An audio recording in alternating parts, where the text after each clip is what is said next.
Hi, everybody. So today I'm going to discuss how procreation is a political act and make a case for antinatalism under the anarchist framework.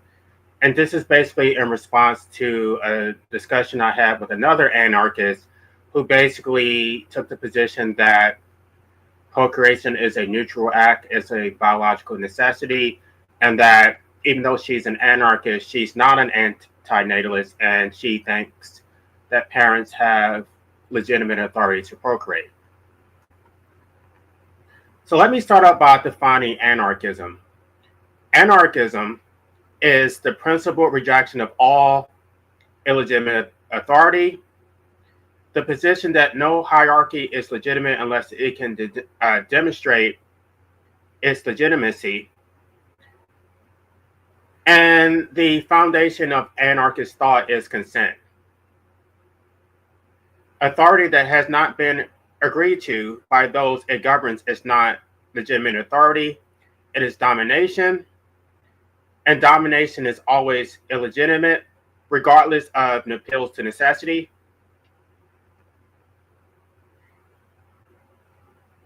Anarchy does not only reject specific governments or specific economic arrangements, it opposes hierarchies entirely.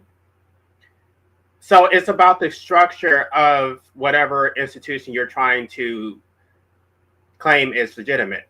So it's not the institution itself, it's about how it is structured. So if it's horizontal, that is illegitimate. If it's vertical, then that is legitimate.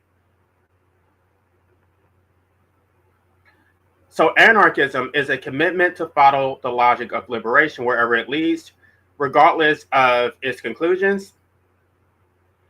It questions every institution of power that claims legitimacy over bodies, time, labor, and existence.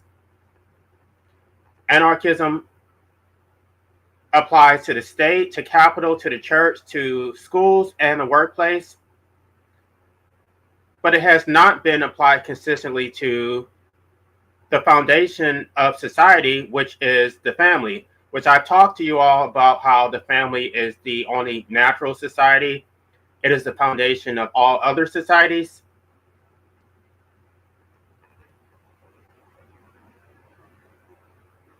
So Max Weber defined the state as the entity that has successfully claimed a monopoly on violence within its territory.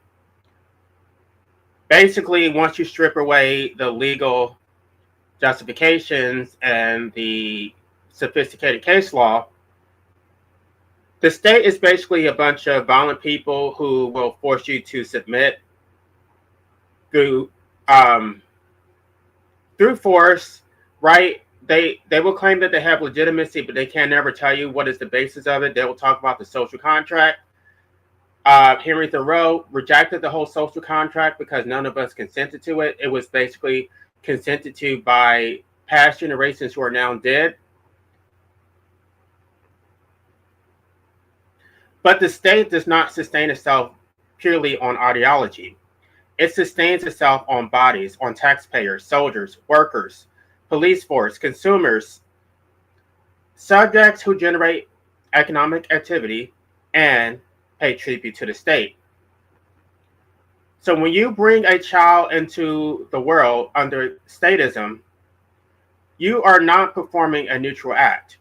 You are manufacturing a new slave to the master state and delivering a non-consenting person into a system of enslavement.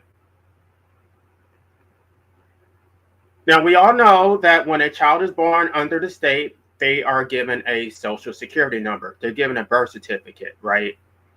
They're subjected to all of these laws that they never consented to.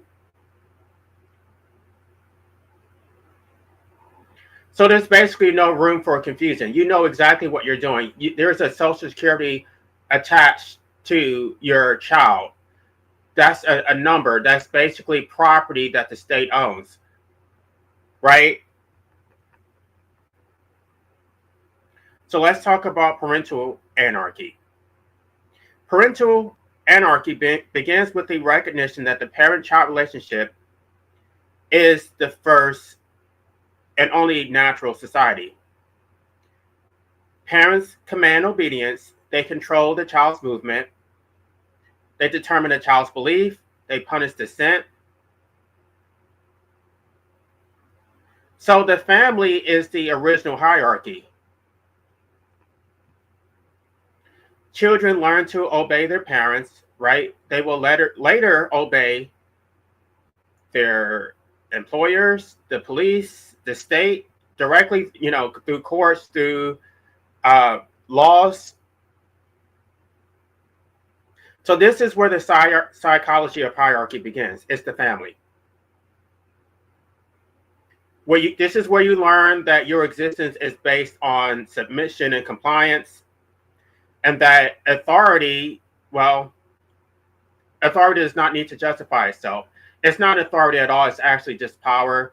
And you know how a lot of these parents raise their children. It's what I say goes. Do it because I say so. Don't talk back, right? You're not allowed to question parental authority. You're a slave who has to just obey, even if it's not for your own best interest. Even if it does harm you, you're supposed to disobey because your parents said so.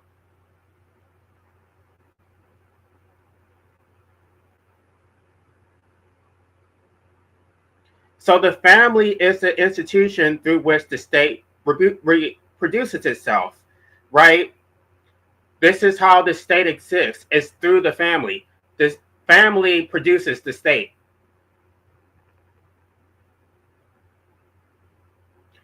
Ivan Illich identified the school as a mechanism by which the family's hierarchy is handed to the state, where children are sorted into economic roles, trained in institutional obedience, and have their natural curiosity replaced with a compulsion to perform for external evaluation. Now, I do want to get back to Ivan Illich. I've been listening to some YouTube videos, and I need to read some of his material. I'm probably not informed about his philosophy enough to speak on it now, but I think he's not the only one who said this. This is something that Chomsky said, that basically schools are institutions of manufactured consent. Emma Goldman said the same thing, right? I guess I'll listen to it to see if he said anything different, but I think it's going along the same reasoning.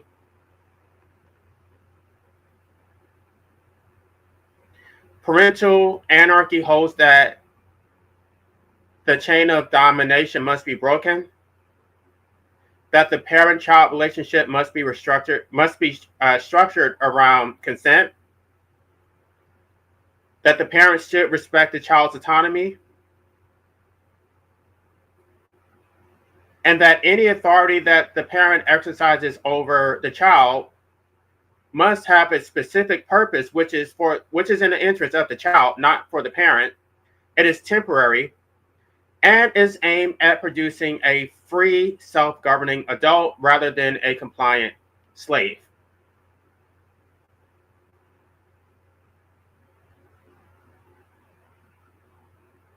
So if you take parental anarchy to its logical conclusion, the result is antinatalism.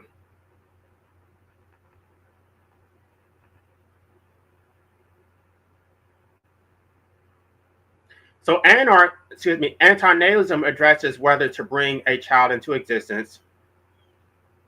Parental anarchy addresses how to treat the child once they exist. If parental authority is only legitimate when it serves the child's development towards freedom, then every exercise of parental authority must be evaluated against the standard. And the most fundamental exercise of parental authority, which is to create the child in the first place. That decision, made unilaterally without consultation for the parent's own emotional, social, and existential benefit, is the purest possible expression of total domination of a person without consent, without any possibility of refusal on the party most affected.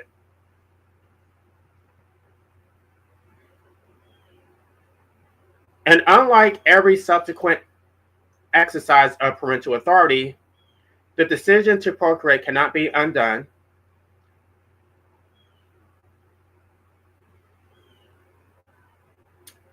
You cannot uncreate the person once you have enslaved them to the master state. Antinatalism, therefore, is not a separate doctrine that anarchists must work from the outside. It is what parental anarchy actually requires when its logic is followed to its conclusion. You cannot consistently argue that parental authority over a child is illegitimate while treating the decision to create that child under statism as being ethically justified.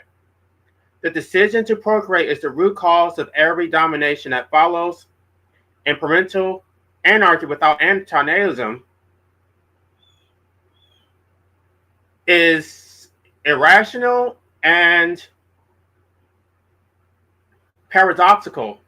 How do you claim that you're creating a free person when you're intentionally created them under the state, knowing that they were born with a social security number with all of these duties?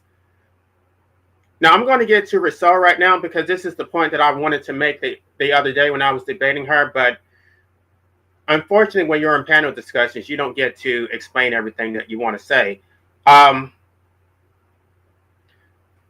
Rousseau explained that there are two different equalities. There's natural inequalities and there's moral and political inequalities. In a state of nature, there are natural inequalities. These are differences in strength, health, endurance that arise from nature itself. According to Rousseau, the natural inequalities are legitimate because they come from nature.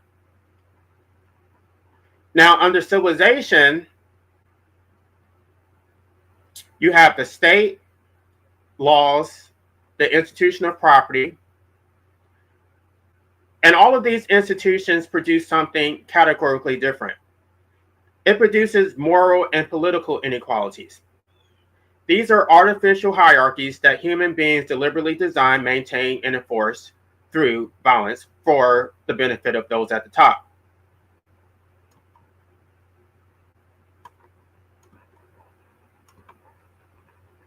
Rousseau was explicit that moral and political inequalities have no foundation in natural law and have no justification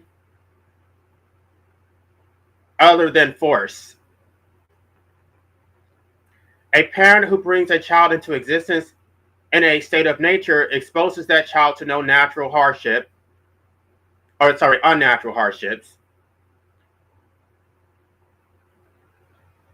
and is not intentionally enslaving that child to any institution because they're born free, right?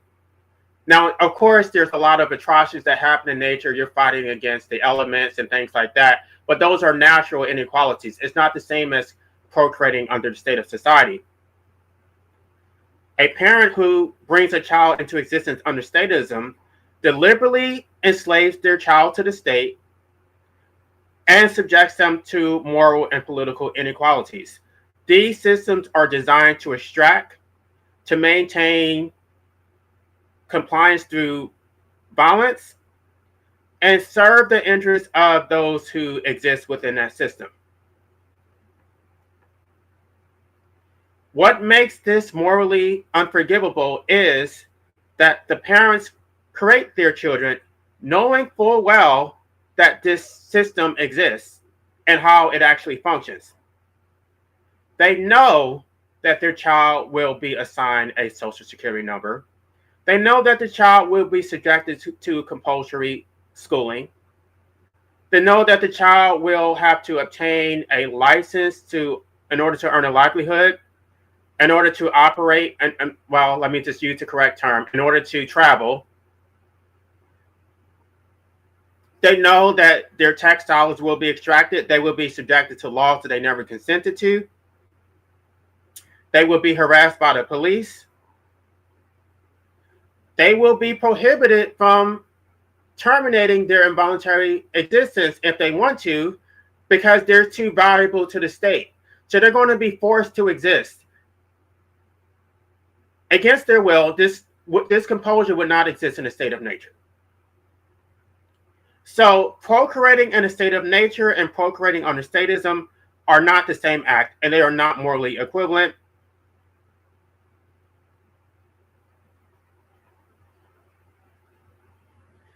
Now, Rousseau was explicit about parental authority and state authority. Parental authority is temporary, right? It's supposed to produce a free, self-governing adult. And once that person has become a self-governing adult, then the parent-child relationship dissolves. It's not a natural society. It's basically voluntary. You can choose to have a relationship with your parents if they're good to you, if they're not abusive, but it's not the same thing as the state, which is completely compulsory. Rousseau was explicit when he said that parents have no legitimate authority to alienate their children's liberty. A child is born free, and that freedom belongs to them, not to the parent and not to the state. Procreation under statism imposes something that exceeds any legitimate parental authority ever described: enslavement to the master state. And this enslavement cannot end, it does not end at maturity. It cannot be outgrown. It cannot be dissolved by any act of parenting. The Social Security number does not expire. The tax obligation does not dissolve. Even when a parent-child relationship concludes, the child is still enslaved to the state. Legitimate parental authority is designed to terminate once the person becomes a free adult. The child's relationship to the state never terminates, which means procreation imposes something the parents have no right to impose. They're imposing an illegitimate social contract and a lifetime of enslavement.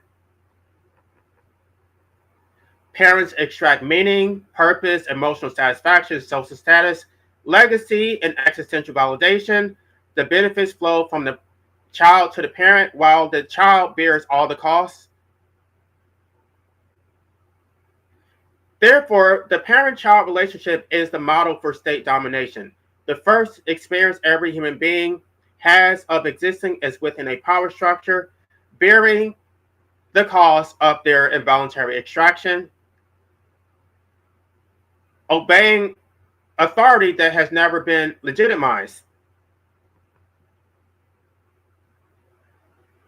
So the state did not create this invention. It really starts with the parent-child relationship, and then it's been formalized and then used in a more exploitive manner. You're going to procreate, you're going to create a slave. Well, guess what? I'm going to capture your slave and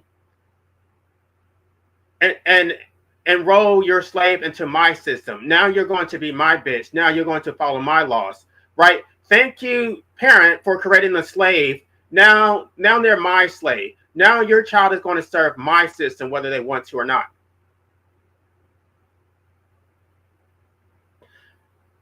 The claim that procreation cannot be held to moral scrutiny because it is a biological drive is a weak argument, especially for someone who claims to be an anarchist. Territorial aggression is also a biological drive, so tribalism and violence would be justified if you believe that because you have the power to do something that you have authority to do it.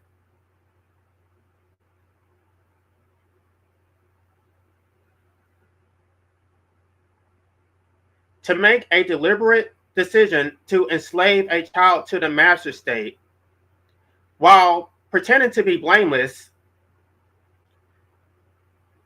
is just moral bankruptcy.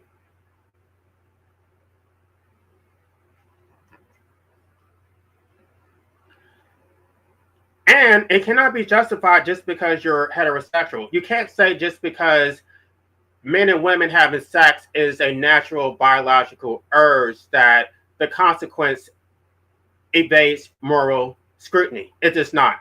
The fact that you are heterosexual does not give you the right to enslave a child. You know that if men and women have sex, the natural consequence is that you're going to produce a child. So if you are going to have sex with someone of the opposite sex, then you have a duty, a moral duty to mitigate that harm through birth control, right? You don't get to enslave a child to the state and just say, oh, that's just what happens when men and women have sex. If that's the case, then don't have sex with someone of the opposite sex. And if you are going to do that, use birth control, right? These appeals to nature are falling on deaf ears. It doesn't make any sense. So just to be clear, the problem isn't that people are straight. The problem is what sex between what man and women. The problem is that when men and women have sex, the consequence is producing a child who is enslaved to the state. And this does not have to be the case. People do have birth control as an option. And so just because you want to have your little 15 minutes of pleasure does not give you the right to enslave someone to the state, to the master state.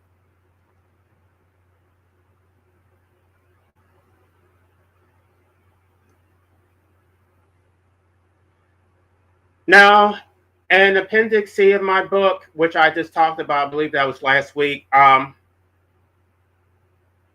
talk about the conclusion of my philosophy, life abolitionism, and the ultimate goal is to dismantle the state through demographic collapse.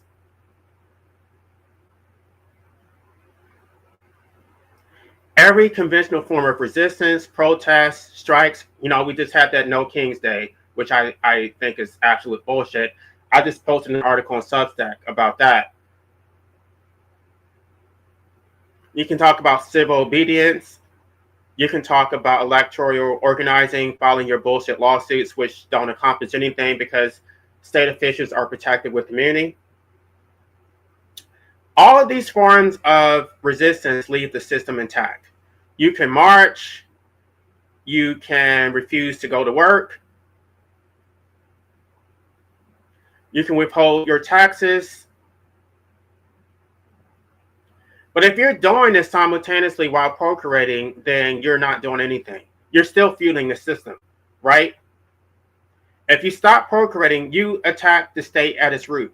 You are withdrawing the one resource with which no state can sustain itself, refusing to manufacture slaves that give the master state its revenue, its institutional foundation, and its future.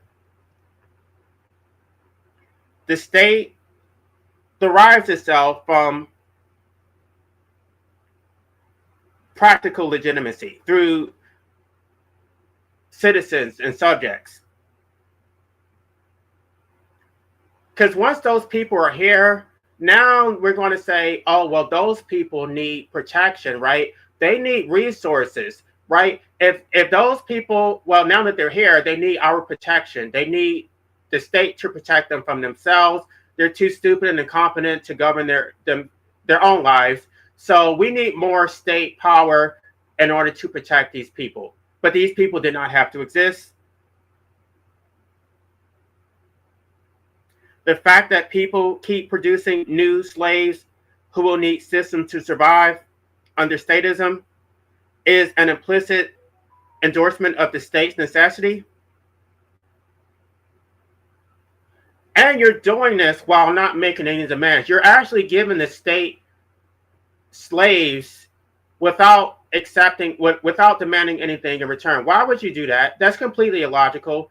The state is unresponsive. It does not care about you or your children, and yet you're handing them the one thing that the state functionally can't compel you to do. I know they're trying because they're trying to force women to have children against their will by taking away their abortion rights, but you're feeding right into their hands. Why would you do that? Now, a state confronting a demographic collapse is in a different category from a state in which people are freely handing their children over to the state for total enslavement and domination. Once people stop procreating, the state faces, I don't know, well, it faces demographic collapse, but that demographic collapse, or at least its potential, is leverage. Now the state must compete for cooperation for people who are declining to reproduce. Notice how they're so threatened by the declining birth rates. This is the only thing that really motivates them to care about the needs of the people. Your protests, your writing, like your letters to Congress, all that bullshit does not do anything. You stop procreating and start making some demands, and let's see how quickly the state becomes responsive. Now, once you stop procreating, the state must earn its legitimacy rather than simply assuming legitimacy based on the fact that past generations ostensibly consented to the social contract.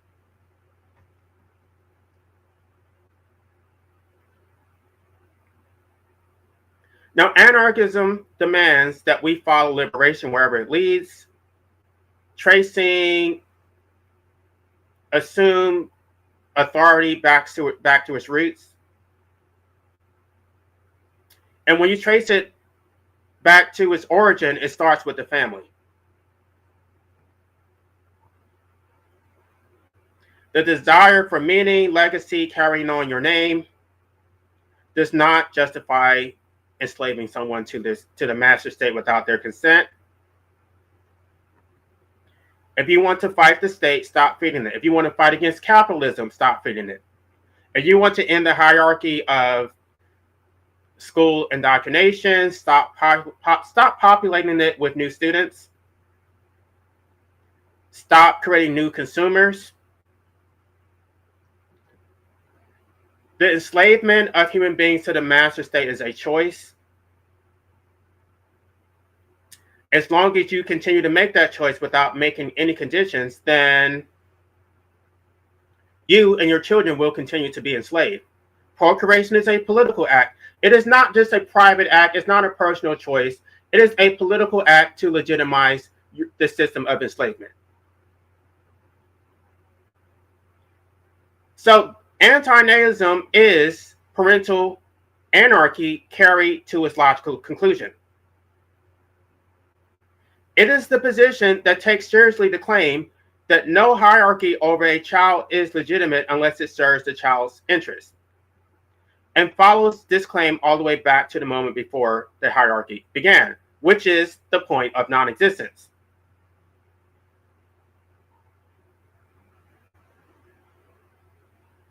So procreation has always been a political act, and because it's not a private act, because it is legitimizing the system that enslaves you, then you have every right to examine somebody else's decision to procreate, because their decision to procreate actually enslaves you. Because the more people there are, the more people who need the state for their oppression prevents dismantling the state. So as long as they continue to procreate, you're going to continue being a slave. I can talk about how it functions in terms of democracy, how it dilutes the power of the individual vote, and then they don't have to be responsive. But their decision to procreate absolutely enslaves you, and you have every right to call them out on it. Now let's see if I have any comments. Yes, it is. It is a revolution.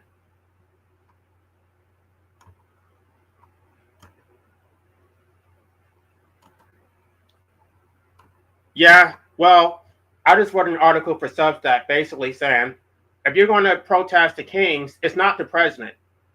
The president is not at the top of the hierarchy. He's not.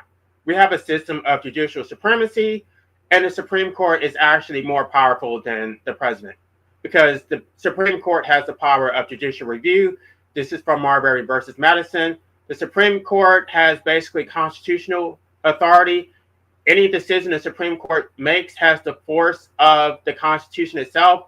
Therefore, it trumps any legislative action and any executive action. All right, y'all. Now I have some people here. I was not planning on opening this up for. You know what? I was planning on talking about anarchy tomorrow, or not tomorrow, Thursday. I don't know if anybody wants to come up, but I can't stay in here too long. So I guess I can open it up for discussion for a little bit. If anybody wants to come up, I'm posting a link. And I don't know if Pastor D is here or not, but he's been wanting me to use StreamYard. I'm using StreamYard, and whenever I do my live streams, he's, so hopefully he's here. Oh, Chickpea is here. Great. Hey, Chickpea. Just been having a hissy fit now. Hello. How are you? I thought you were over on D&W's channel. Yeah, but I've been having a hissy fit with somebody called, some Scottish bloke called Warrior blah blah or something. So I left. Right. People have been asking me to do more content, like more live streams, so that we can talk about antinatalism specifically.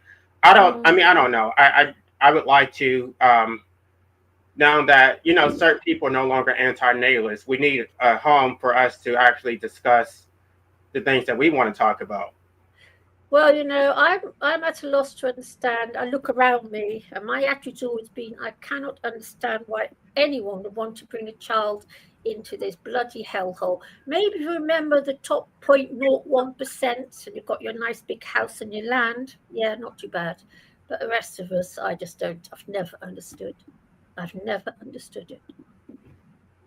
Never.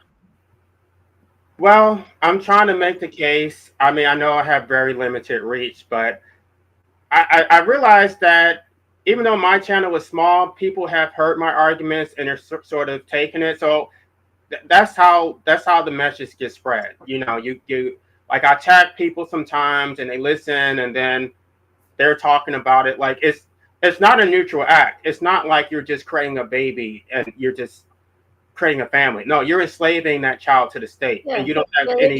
They don't think of that. They don't think of that. I mean, when I was young, I used to look around me when I was in my very early 20s, and I looked around me at all the whole corporate city world, and I could not understand that people are. Oh, Marcus is joining in. I could not understand that girls that I knew in the office, were breeding. I was at a loss to understand why they'd want to actually bring somebody in here, but they did. Hello, Marcus. Hello. You keep changing your, I don't know, your photo. Yeah, it was temporary, but I kind of like it now. I don't think I wish D&W would have left up that live stream from yesterday, because Me too. There were so many parts of that I wanted to listen to. Yeah, why has it been removed? I don't know. What's happened? We had a discussion at the end of that live stream that I wanted to clip, and I'm like, what the hell happened to it? And what happened? Yeah. And the after show was even more interesting. I wish I would have recorded that. I had a discussion with Witchy Bitchy, and she, we're talking about D&W interviewing me about my book, and we're just trying to flesh out how that's going to work. Okay. Is there anything? Sorry. Anything insightful about that discussion? Or? Well, I guess we don't agree on how it should be structured, because I just want to be interviewed by him and Danny Shine. He wants to make it open for everybody at the end. No, that's a bad idea. Come on, look at the panels. Do you think you'll be able to even answer a question without being interrupted? Well, I don't really, I can handle these people, but I don't want that one person to use that as an opportunity to troll me. And then I can't leave because it's like my interview, and then I have to sit there and just take it. Yeah, but if it's an open panel, people are going to want to debate you, not interview you. And that's fine. I just don't want that one person to bring up personal stuff, and then it's like, okay, well, now I got you. You're trapped. You can't leave. And then I have to just, you know what I mean? And then if it turns nasty because I'm going to cuss this person out, everybody's going to they're going to be looking at me like I'm crazy. Mm-hmm. So I don't know. I know he wants to do an open. We're trying to figure out how to do it. I hope Dennison comes, because if Dennison comes, I think he can sort of keep it, orderly. Dennison will probably, that way I don't have to do it while I'm promoting my book. He would probably do it. Yeah, I'm pretty sure I disagree with Dennison on his positions, but I like his energy.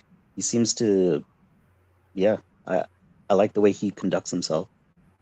I have very limited information, but so far it's been positive. So maybe I might regret saying that, but I didn't even know he had a channel, but I'm going to, I don't know, I need to reach out to her and get the name of his channel. I think it's just called Denizen. I think there's something else added to it.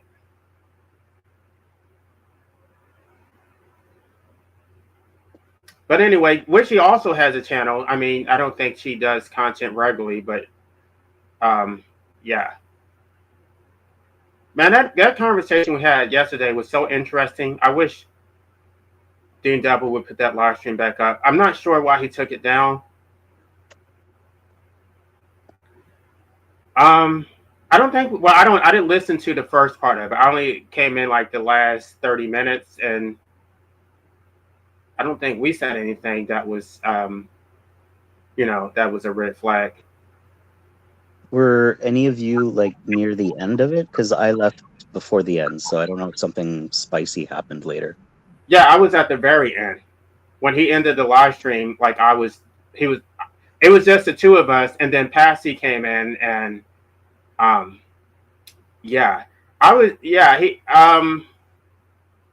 don't think it was just the usual stuff, but it was more of me debating D&W about the legitimacy of democracy. I thought that conversation was actually interesting. I wish he would put, gosh, D&W, what the hell?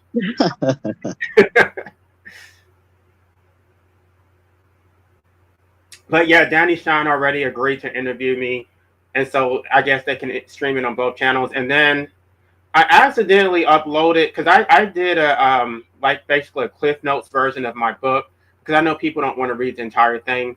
So they can prepare it and interview me. I believe it's only like 50 pages or something, but I accidentally uploaded the image for my quote unquote soundtrack.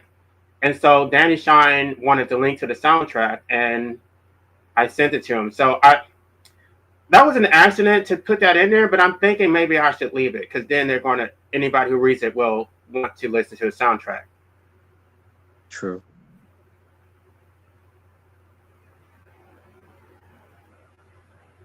So I don't know. I'm trying to decide, because certain people, I've been contacted to do more like anti-natalist content and to do more panel discussions regularly.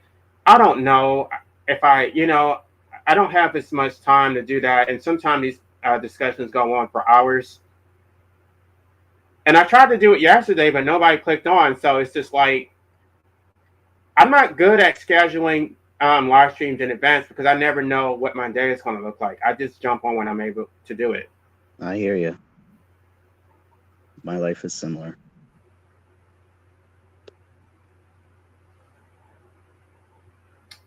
So I don't know. I do think that I have alienated some people on my other channel. Sometimes when I do live streams, you just like slip and say something that you shouldn't say, and I think I said something like, those who procreate, that's retarded, that's stupid, and I did lose some subscribers. But I don't know. Sometimes it's hard to do that when you're live. You just say whatever comes out. Hello, Marcus, can I ask you two guys something? your mind. Yeah. Yeah. Right. Again, on the abortion laws in the UK. Right. What I was saying, Marcus, is that these late abortions, I'm very pro-abortion. I used to go demonstrating for women's rights when they tried to change it.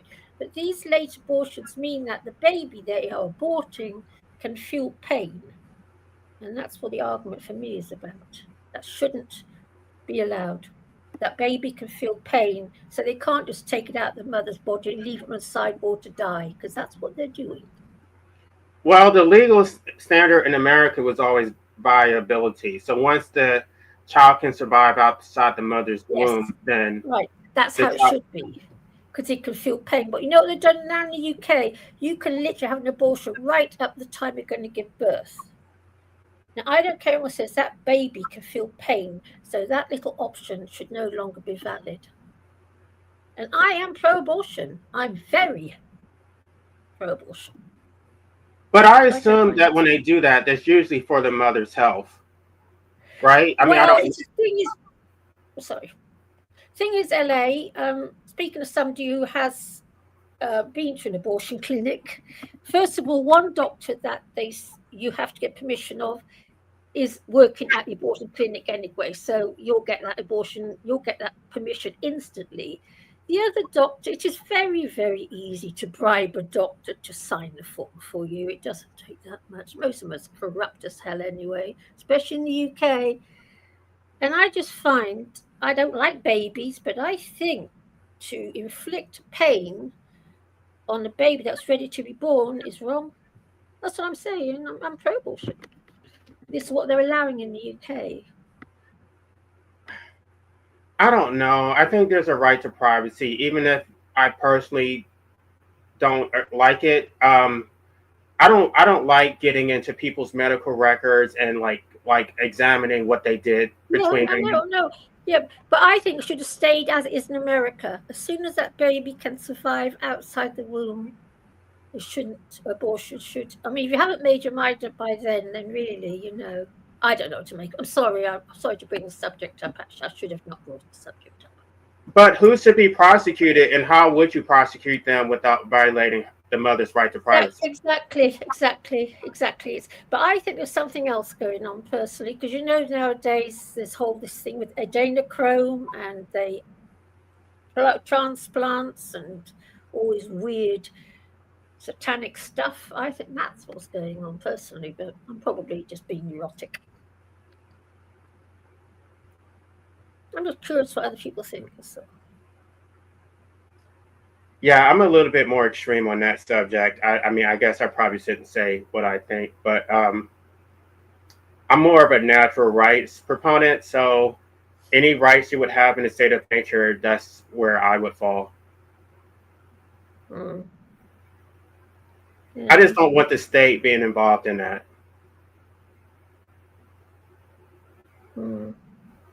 I don't know. Never mind. Let me ask you this then, Chick Pete. If it was you, I mean, I know it's hard to speculate, but if you were that fetus and your mother could get into the abortion and that would avoid your life of drudgery, would you want your mother to do that? Yeah, I guess so. But yes, I wouldn't look forward to the pain very much because I hate pain. But I think if I knew what was coming ahead of me, yes. Yes, I would. I would still opt for that, yeah. Sad, brutal reality. What's your take on infanticide, LA? That's what I was trying to avoid. I had a feeling. I mean, it's a discussion, but yeah, maybe that's too hot of a topic. No, I think, that was the right that was recognized under common law. Women did have the right to infanticide. Their family planning was to leave their babies out in the woods. So it's a natural right. Animals practice infanticide. So I think it's hard. Bro, I literally had this discussion yesterday on not just infanticide, but xenocide as well. Just because, I don't know, I just randomly decided to debate my AI on it. So if there's a Synchronicity. right, if there's a natural right to infanticide, there has to be a natural right to abortion. Terrible, isn't it? Or unless they're just going to say we're going to force women to have children against their will in order so that they can have the natural right to an infanticide anyway. Like, Yeah. um, It's a horrible subject. abortion is better than infanticide. What do you think, Chickpea? Well, I don't know. I just find, yeah, I'm very anti-pain. Me, it's the pain issue that upsets me. It's purely the pain issue. You know, nothing else. Well, you know, It's apparently just really funny how like everything gets so complicated and convoluted. But when you actually go back and research history, it becomes very clear. Like the way that they just make these issues so complicated, it's like it's not complicated at all if you understand how these laws came into existence in the first place. I don't actually know the history of abortion. Do you? I did actually. Now that you asked that, I did. Well, it was on the Anti-Native Informant channel, but it's on my my other channel, my Anarchist channel. So I can download it and read and upload it again, just so you can, because I've gone through some law review articles explaining the history of it. So Oh, that's cool. Yeah, I'd be interested in that.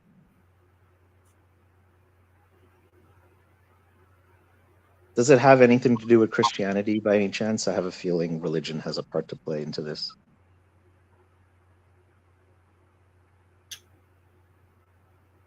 no, it's mostly dealing with the law and the right to privacy. How under common law they recognize the mother's right to privacy, and they would not prosecute the mother if the infant died under the age of 1. Oh, I know that, but I meant like, how did why did it get tightened? Like, how did that come about?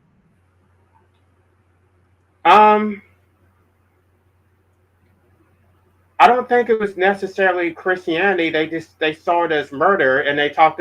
Again, it always goes back to the state's interest. It's always the state has an interest in protecting the sanctity of life. But I'm pretty sure if I were to dig even deeper, it would have something to do with the American Medical Association. Okay. They're the ones who are behind all of this. They're the ones who fund the lobbying. I guarantee it's the American Medical Association. I mean, I don't know what your equivalent is in Canada. Yeah, I know, because I would imagine. Well, our laws came from. I'm too ignorant about this, but I would assume in the early days it came from like the British, how they handled things. So they kind of adopted some of the norms, I'm assuming. But I do recall, like in the past, the 1 year, like up to 1 year, yeah, that wasn't criminalized, right?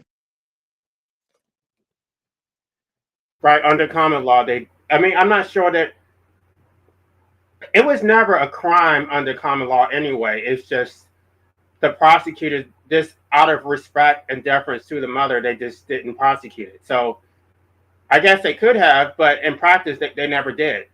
Okay.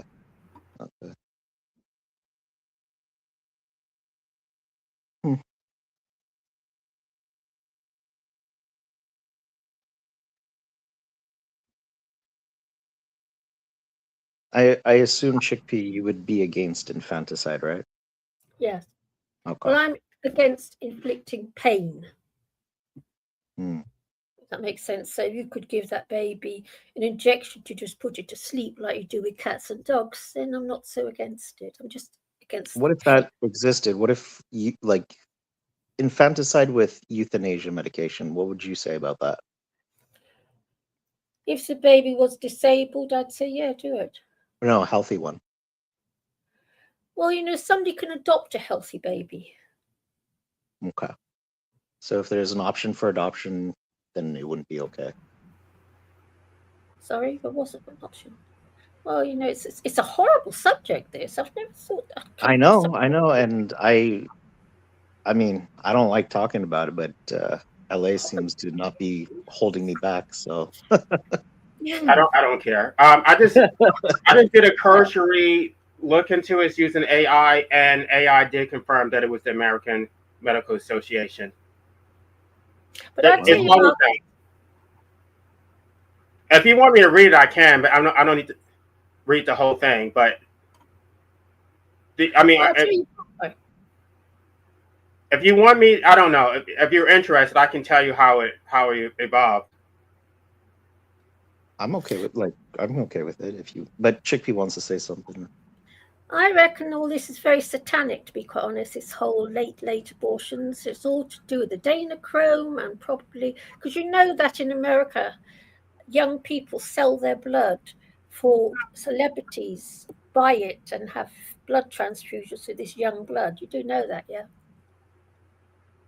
It's not common knowledge, but I have read about it.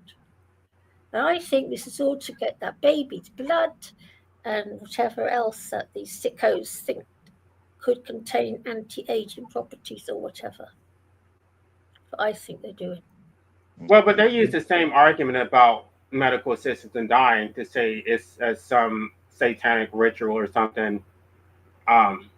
Especially in Canada, because they're talking about how they inflict pain, and the person is basically they have a medically induced paralysis, and so they're feeling pain, but they can't react to it. So I don't know, but because you know what gets with all this, LA, okay? Now, doctors can anesthetize people for heavy duty surgery. It can take 4 or 5 hours, no problems. But they can't anesthetize somebody to put them to sleep for eternity. They can't somehow manage that. I don't understand this nonsense that's spouting nowadays. Don't understand why are they doing this? well, they can do it for convicted felons. So the same standards that is used to execute people should be used to people who are not criminals. This isn't complicated. They're making it complicated on purpose. It's really terrifying, you know. I just don't like inflicting pain on anyone. I just something I don't agree with. Even if they are criminals, fine. Just put them to sleep like you do in surgery. Just kill them when they're unconscious. There, solves that problem. They won't feel it anyway. All right, now I'm going to read the history. So before the mid 1800s, abortion before quickening was largely tolerated under common law and not generally illegal in the United States. The shift came largely due to a coordinated campaign by the newly founded American Medical Association. Dr. Horatio Storer, a Boston physician, led the AMA anti-abortion crusade beginning in 1857. He convinced the American Medical Association to formally oppose abortion in 1859 and lobby state legislatures aggressively. The campaign was partially professional. Regular trained physicians wanted to distinguish themselves from midwives, homeopaths, and other practitioners who performed abortions. Criminalizing abortion was a way to consolidate medical authority and drive out competitors. There were also explicit nativist and racial dimensions. Storer and others openly worried that white, Protestant, native-born women were having abortions while immigrant and Catholic populations were not, threatening the demographic dominance of Anglo-Saxon Americans. Storer's writings directly invoked this concern. There were gender control elements as well. The campaign reflected Victorian anxieties about women stepping outside of domestic roles. The American Medical Association's lobbying was remarkably effective between 1860 and 1880. Almost every U.S. state passed laws criminalizing abortion at all stages of pregnancy, a dramatic reversal from the pre-Civil War legal landscape. These are the laws that remain largely on the books until Roe versus Wade, and which states have returned to or approximated after Dobbs versus Jackson. So I'm just going to summarize the dates. The American Medical Association reversed its position in 1967 when it began supporting abortion law reform and fully supported abortion rights by the early 1970s. Religious opposition to abortion, particularly from the Catholic Church, existed throughout this period, but the legislative victories from the 19th century were driven primarily by the medical profession, not religious lobbying, which is somewhat the reverse of how modern anti-abortion politics tend to be organized. Historians like James Moore and Leslie Reagan are the foundational scholarly sources on this history. So I guess that's something I'm probably going to look into a little bit deeper to see how this played out, and maybe I'll do content on it. But I knew it had to be an American Medical Association. Like, it's always it. That's why I spent so much time in my book talking about occupational licensing, because they basically control public policy and economics. And so if you had a free market, none of these restrictions would exist. Yeah, no, you're right there. Yes. Actually, I remember back in the 70s demonstrating about all this thing. They wanted to change the abortion laws in the UK, and we used to go out in the streets ranting away about it. I remember it in the 70s. Yeah.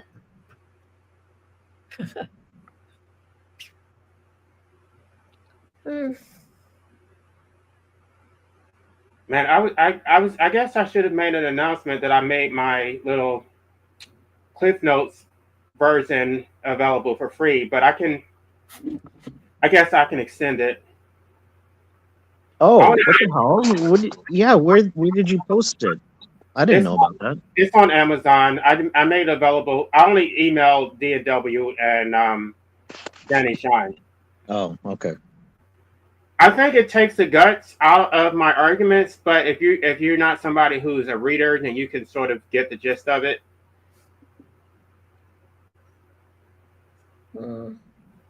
Yeah, I mean, I don't personally like Cliff Notes stuff, but I understand why people do it. And I was just about to grab it, but then I'm like, I have the full thing, so why would I want the shorter one? Well, I don't know. Well, Witchy read the whole thing, and so I found her critiques to be helpful. I mean, I already knew that it wasn't perfect, but that missing component was that I did not include the American Medical Association, but I did not know about that until after the fact. Oh, is that in the Cliff Notes one? No, the Cliff Notes is based on the one that's just that is already published, but I wish I would have included that because that's such an important piece that I overlooked.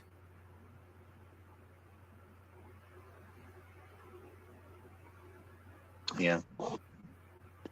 But I did post an article in Substack basically acknowledging that was left out, and I don't know. It's just when you talk about the state's interest and the sanctity of life, that's bullshit, because in that whole Glucksberg decision, the American Medical Association submitted an amicus brief. I'm not sure if you know what an amicus brief is. It's basically, you're not a party to the lawsuit, you're a friend of the court, so you submit a brief at an advisory role, an advisory capacity, telling the court how they should rule. So they basically submitted their amicus brief saying, that the right to medical assistance in dying should not become a legal right because it's going to have a negative impact on medical professionals.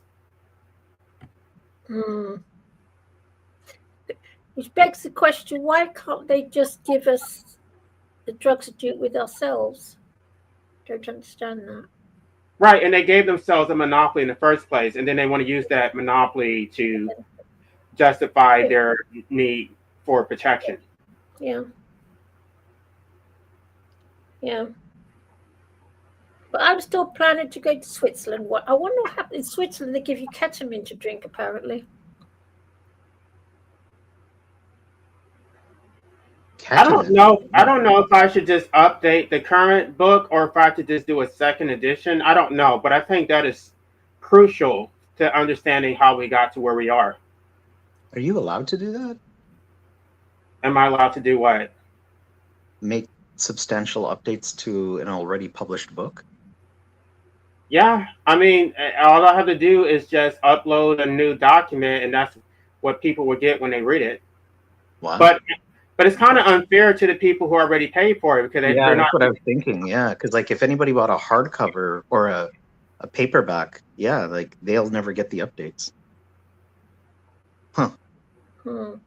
Interesting. I've got the Amazon version. Right. So if I do that, at least the people who already paid for it will see the updates. Hopefully, I think they would see the updates.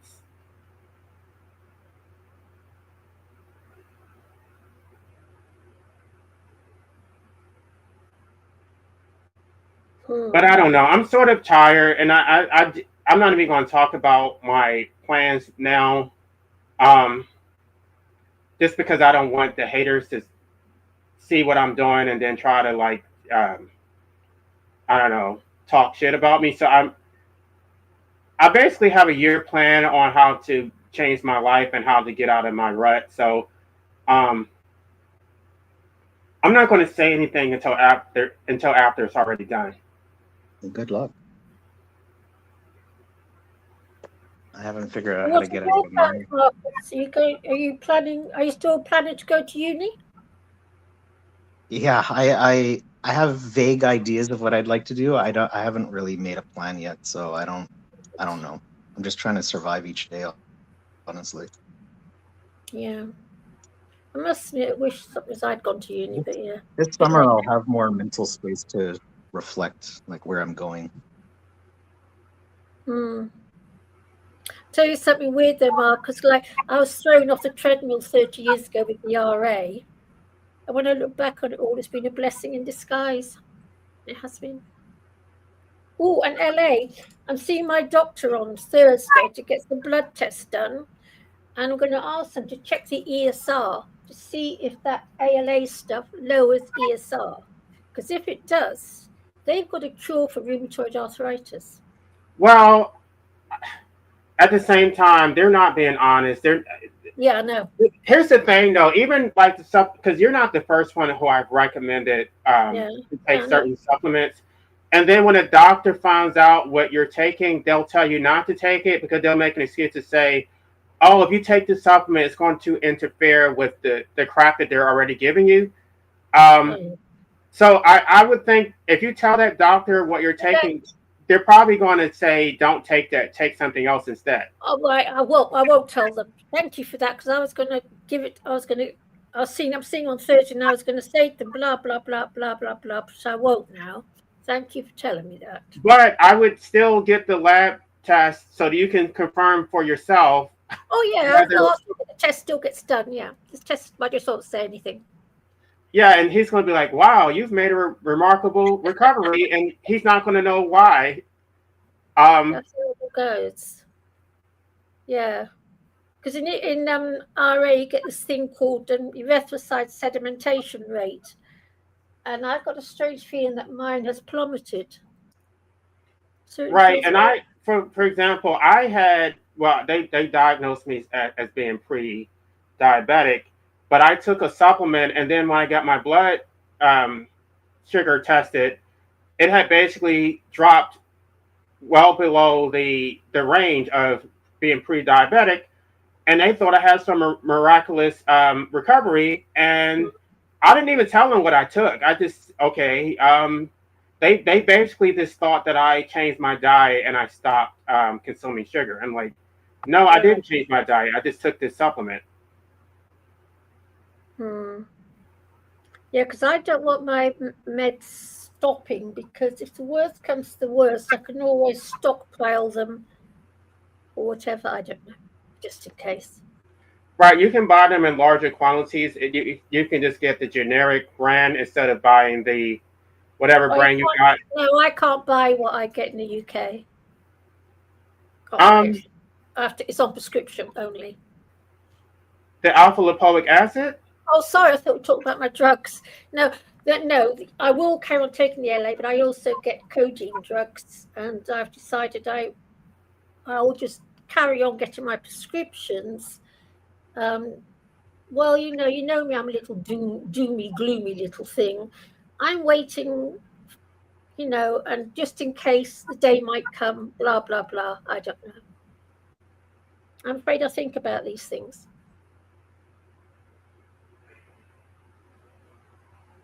But I'm thinking, it's, yeah.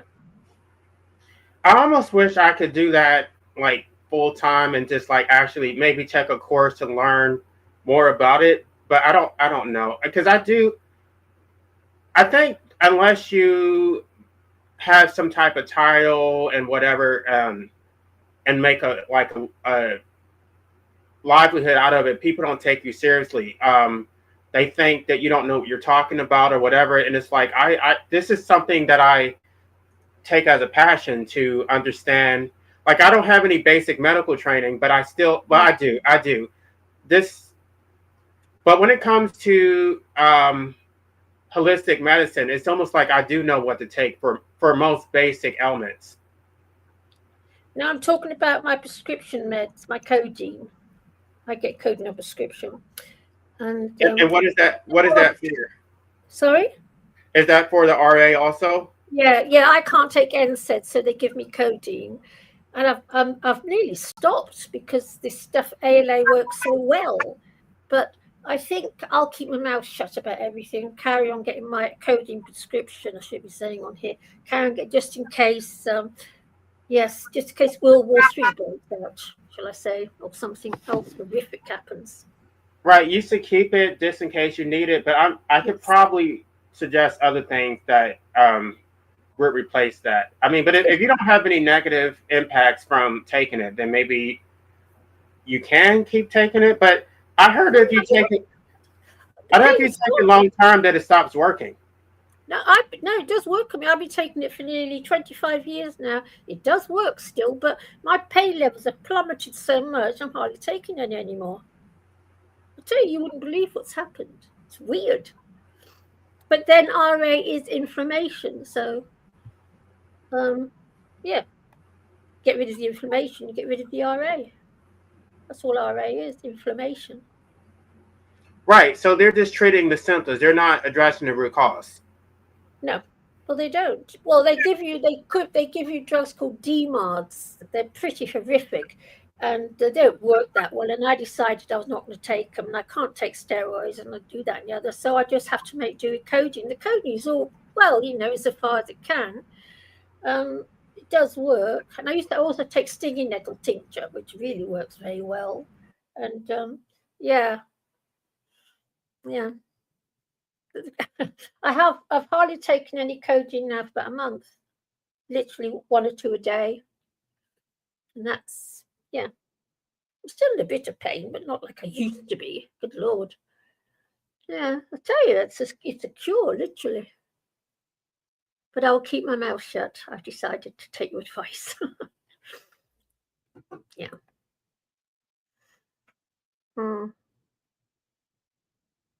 Hello? Now, keeping the codeine in case World War III breaks out, LA, and I decide to perhaps take my cats to the vet to give them a nice end and just call it a day somehow. I always have that in mind. It's always there, just in case. I know I shouldn't talk like this, but seeing you're into life abolitionism anyway. Yes? Well, I would just say this without me giving you any specific information. If you have any questions and you don't want to be censored, I would say go to an AI tool called Venice AI. It doesn't have any censorship, and you can pretty much ask them any questions. But there's things you can take. I probably would say Boswellia. Boswellia is one of the most potent anti-pain things that you can take. But you can also, well, I'm not going to say this because you're vegan. If you took fish oil, that would relieve your pain. But I don't know what the vegan alternative is for that. There's one made from algae for omega-3s and stuff like that. Yeah. Yeah, I don't take oils. But no, the LA has worked like a dream. I'm surprised it's taken me this long to find out. It hadn't been for the fact that you were talking offhandedly and I picked it up. I would have never known. It was only a few minutes of you talking to Dawn, not to Dawn, to Hazel, that I picked it up. Yeah, most people don't listen. I think that they think because it's not prescribed by a doctor, it won't work. I don't know what to do. Like, you can give a horse some water, but you can't make them drink. So they can drink now. There's people who are about to die from cancer and stuff because they won't take any alternative. Yes, I know. Yes, I know. I have taken that on board. Yeah. Yeah. Yes, it's very scary, isn't it? That we're so brainwashed by Big Pharma that you can't even veer people in a different direction anymore. Myself included. You know, they've got me. Yeah. Well, and they know that they're dying, right? They know that they're wasting weight, they're losing weight, and they still won't listen. Yeah. So how do you know that you're dying and you're still going to continue taking it when someone is offering you something else that won't have those side effects? Yeah. Yeah. I told my dad that, by the way. I'm like, if you take chemotherapy, you're just going to lose your appetite and waste away. Like, I've seen it happen to so many people. He didn't listen to me. So the indoctrination is so powerful. Yes. Oh yeah, I do know. Yes. I mean, they've got me on the SSRIs. They've got me on them. Yeah.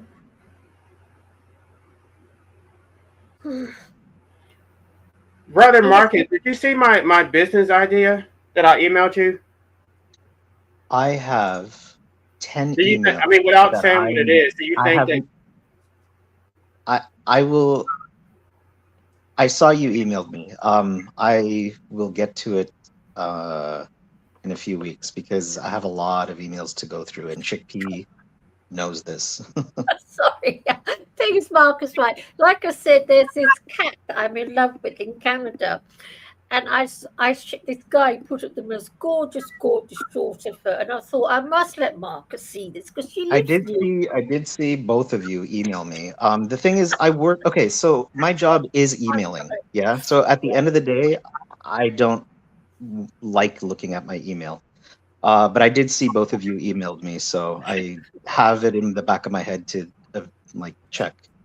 Okay, now that I'm aware of that, because I know people send me emails, and I'm just like, it's so much work to even respond to it. I just because I know I show up on these panels, and it's like, well, you have the time, but the thing is, it is my job, so it's like I used to work at a call center for tech support, and I remember my friends would want to call me on the phone, and I'm like, I do not want to talk to anybody on the phone.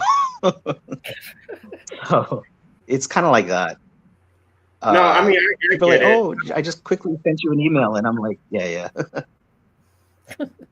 I get emails too, and I'm just like, it's actually easier to talk to when I'm doing my live streams, but some people prefer emailing because I guess it's more private, or I don't know.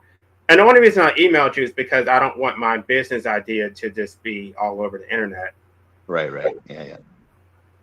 Yeah, but Marcus, I'm in love with a cat that lives 6,000 miles away. It's true. And I love you, Chickpea, but please don't send me any more cat videos. I can't. It's a lot of. Again, I got a lot of emails that I got to go through, and cats are cute, but Yeah, I promise I won't send any more. Oh my cat. Well, it's not really my cat. It's a stray cat. I had my groceries delivered, and I didn't pick them up right away. And she got to my bed. Anytime there's like bread outside, she'll just get into it and just like. I find it so annoying. I couldn't even get mad at her because I'm like, it's my fault for not coming outside immediately. But it's like she didn't even eat it. She just like basically played with it. Yeah.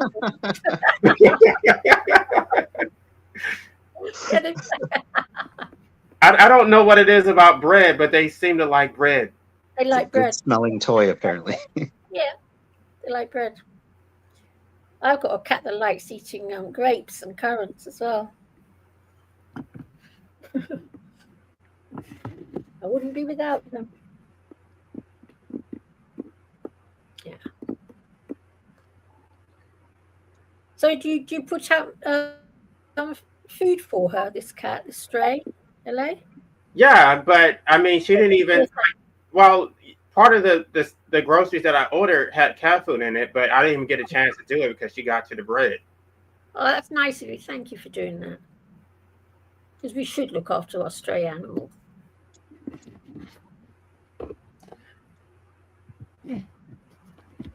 Yeah, I feel sorry for her because her siblings died, and I try to make sure she gets the best, care possible. But I don't know. And then also, like, I told you how I accidentally killed that tabby because I put too much. He had some type of mites or something, and I put this oil on him, and I didn't. There's no warning label on. That's why I'm not using that crap anymore. If I use anything else, it's going to be something that I made. It's not going to be some chemicals from the store. Yeah.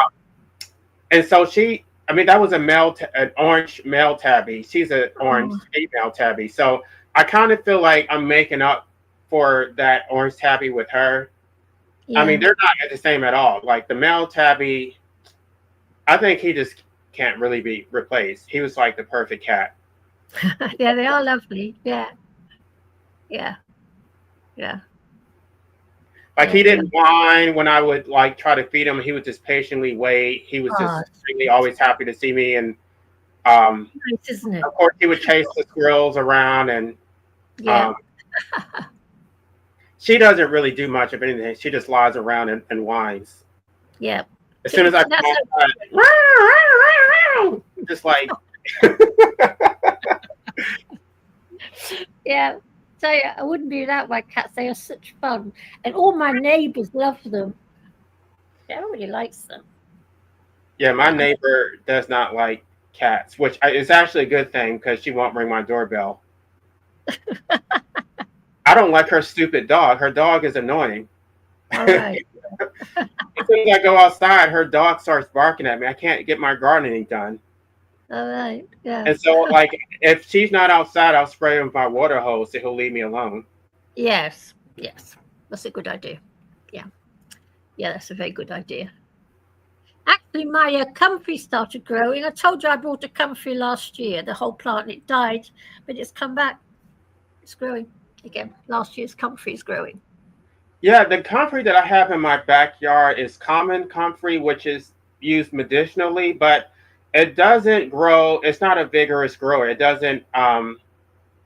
It's not like the Russian comfrey. The Russian comfrey is not really medicinal, but it grows tall and it has more.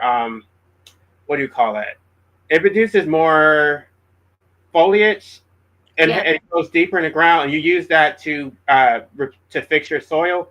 So I just bought some of that type, the Russian comfrey. I don't know, and the difference is that the Russian comfrey is sterile. The seeds don't germinate, but you can only propagate them through the roots. You have to take a tiny piece of the root and then stick it in the ground, and it'll come back up. All right. I mean, I'm just growing it for decoration, So, yeah. Well, I mean, if you don't, I would try to figure out what type of comfrey you have. If it is common comfrey, then I guess both can be used medicinally, but the common comfrey is more concentrated than a Russian comfrey. All right. So for all your like joint pains, and if you have any wounds and things like that, you would use the common comfrey. Good stuff, though, isn't it? Oof, it doesn't half work. Yeah, it does work. It does work. Ooh. Another thing the NHS Big Pharma keeps away from us. Because I tell you, when I had my broken elbow, it worked like a dream. It really did work. Yeah, fabulous stuff. Okay. Yeah. So y'all were on DNW's channel. I don't even remember what the topic was. Some of these topics make me feel excluded, especially when they were talking about the relationship between men and women. I'm like, what am I supposed to say? Like I tried to and then it's like I tried to pivot and just try to make it like about my relationship with men, and he's just like, no, stick to the topic. It's about women. I'm like, I don't know. I mean, you mean about my mother? Like, well, that's what I thought. Relations, like you can have a relation with a friend. Like you're just like being very strict about the term. How do you relate to people? You know what I mean? Like that's how I came into it. Everyone did come into it with like, oh, relationship, but I have a relationship with my friends. Technically, I have a relationship with my bosses. Like relationship just means that's how I see it. And I think your experiences with women is valuable to hear. I don't know, because I mean, I've had some negative experiences, and then if I do share it, it may sound misogynist, but it is what it is. If I was abused by my mother, and I've had friends who I mean, well, I talk about that's it. why, like, until you explained it to me, I didn't understand you, because I've had positive experiences. So, you know, and I don't come in trying to debate you, because obviously if you've had negative experiences, I'm not going to say like, you know. Well, I mean, it's just they can hit you. You can't hit them back. Mm-hmm. They can sort of, do you wrong, like borrow money, not pay it back, and then you're not allowed to say anything. You can't, what I mean? It's not the same thing as a man who you can actually hold accountable. Yeah. Yeah. And I know some people don't care about that. They will hold women accountable, but I feel like almost, I don't know. It's like if they start crying and acting, like damsel in distress, I feel like, I'm the man who's being an aggressor towards a woman. So it just, it sort of puts you at a disadvantage.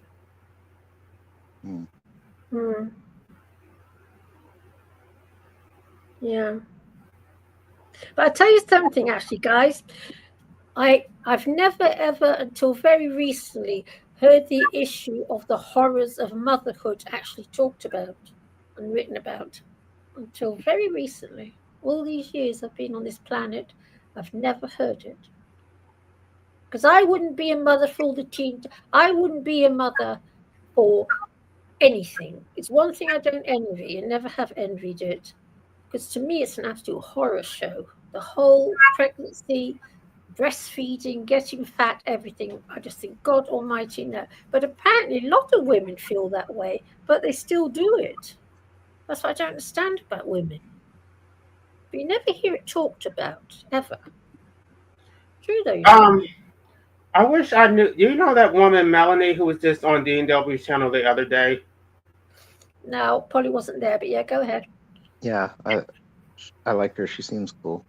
Well, I can't find her channel because I wanted to tag her in the live stream, in this live stream about anarchy, and how I think it relates to antinatalism. But because I couldn't really fully explain myself, and she was just basically saying, well, it's just a natural biological drive. And I'm just like, well, if having sex with someone of the opposite sex produces a consequence of enslaving someone to the state, then maybe they should not be having sex, or maybe they should at least use birth control. Like, you don't get to say that just because I'm straight that I get to enslave human beings to the state.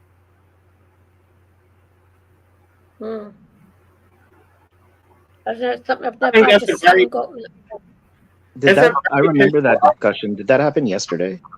that was like a few days ago, and I was just Oh. like, this is actually, and I was trying, but you're trying to explain it, and then somebody else wants to talk, so you can't really express it fully, and I don't think she got what I was saying. Like, I'm not saying you can't have sex with someone of the opposite sex, but that does not justify enslaving them to the state. And I mean, I don't. I guess anarchists are not necessarily the same, but there is a whole concept of parental anarchy that that whole parent-child relationship is hierarchical, um, and also Rousseau talked.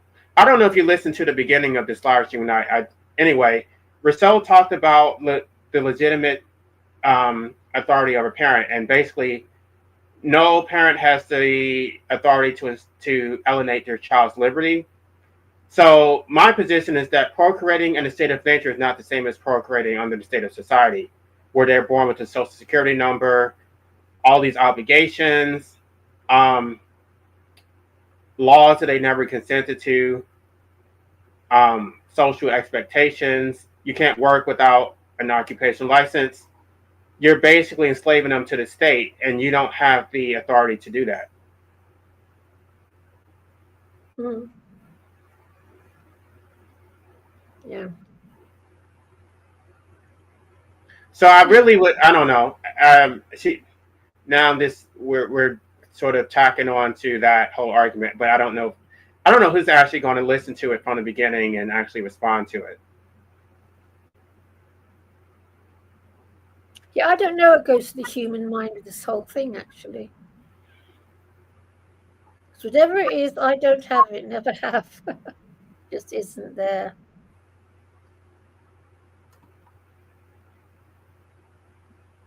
I don't know why just saying it's natural is somehow presenting an argument. Hmm. Well, I think what she's trying to say is morally neutral. You're not enslaving someone. You're just creating a baby, but it's not morally neutral. Yeah. Hmm. Because you already know these institutions exist, and you know that you're giving them a birth certificate and a social security number. You understand fully what is happening. Yeah. Yeah. People don't see. I mean, I don't know what life is like in Canada and everything, but here in England, if you're working class or even lower middle class, the housing conditions are shocking. It's so crowded that it amazes me that people want to actually add another human being to it. I just don't understand it. And I've never understood. Well, they all say that overpopulation is a myth, but when you listen to them, they don't understand what it actually means. They don't understand the economics behind the overpopulation theory. Good Lord. They literally think that as long as there's room for everybody, then that means it's not overpopulated. Jesus Wait, Christ. do you agree with Malthus? Yes, I do. Oh, that's a spicy take. What's that?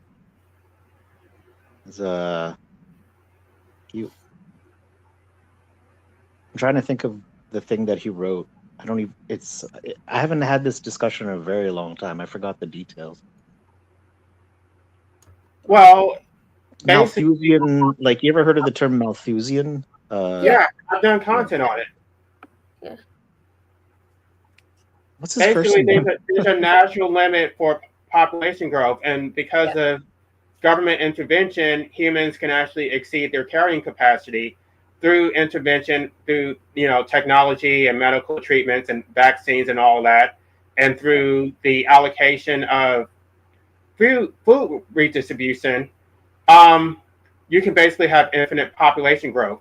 And people try to get around the overpopulation theory to say, oh, you can just build more roads, you can build more housing, but that is not infinite. Eventually, you're going to run into a brick wall.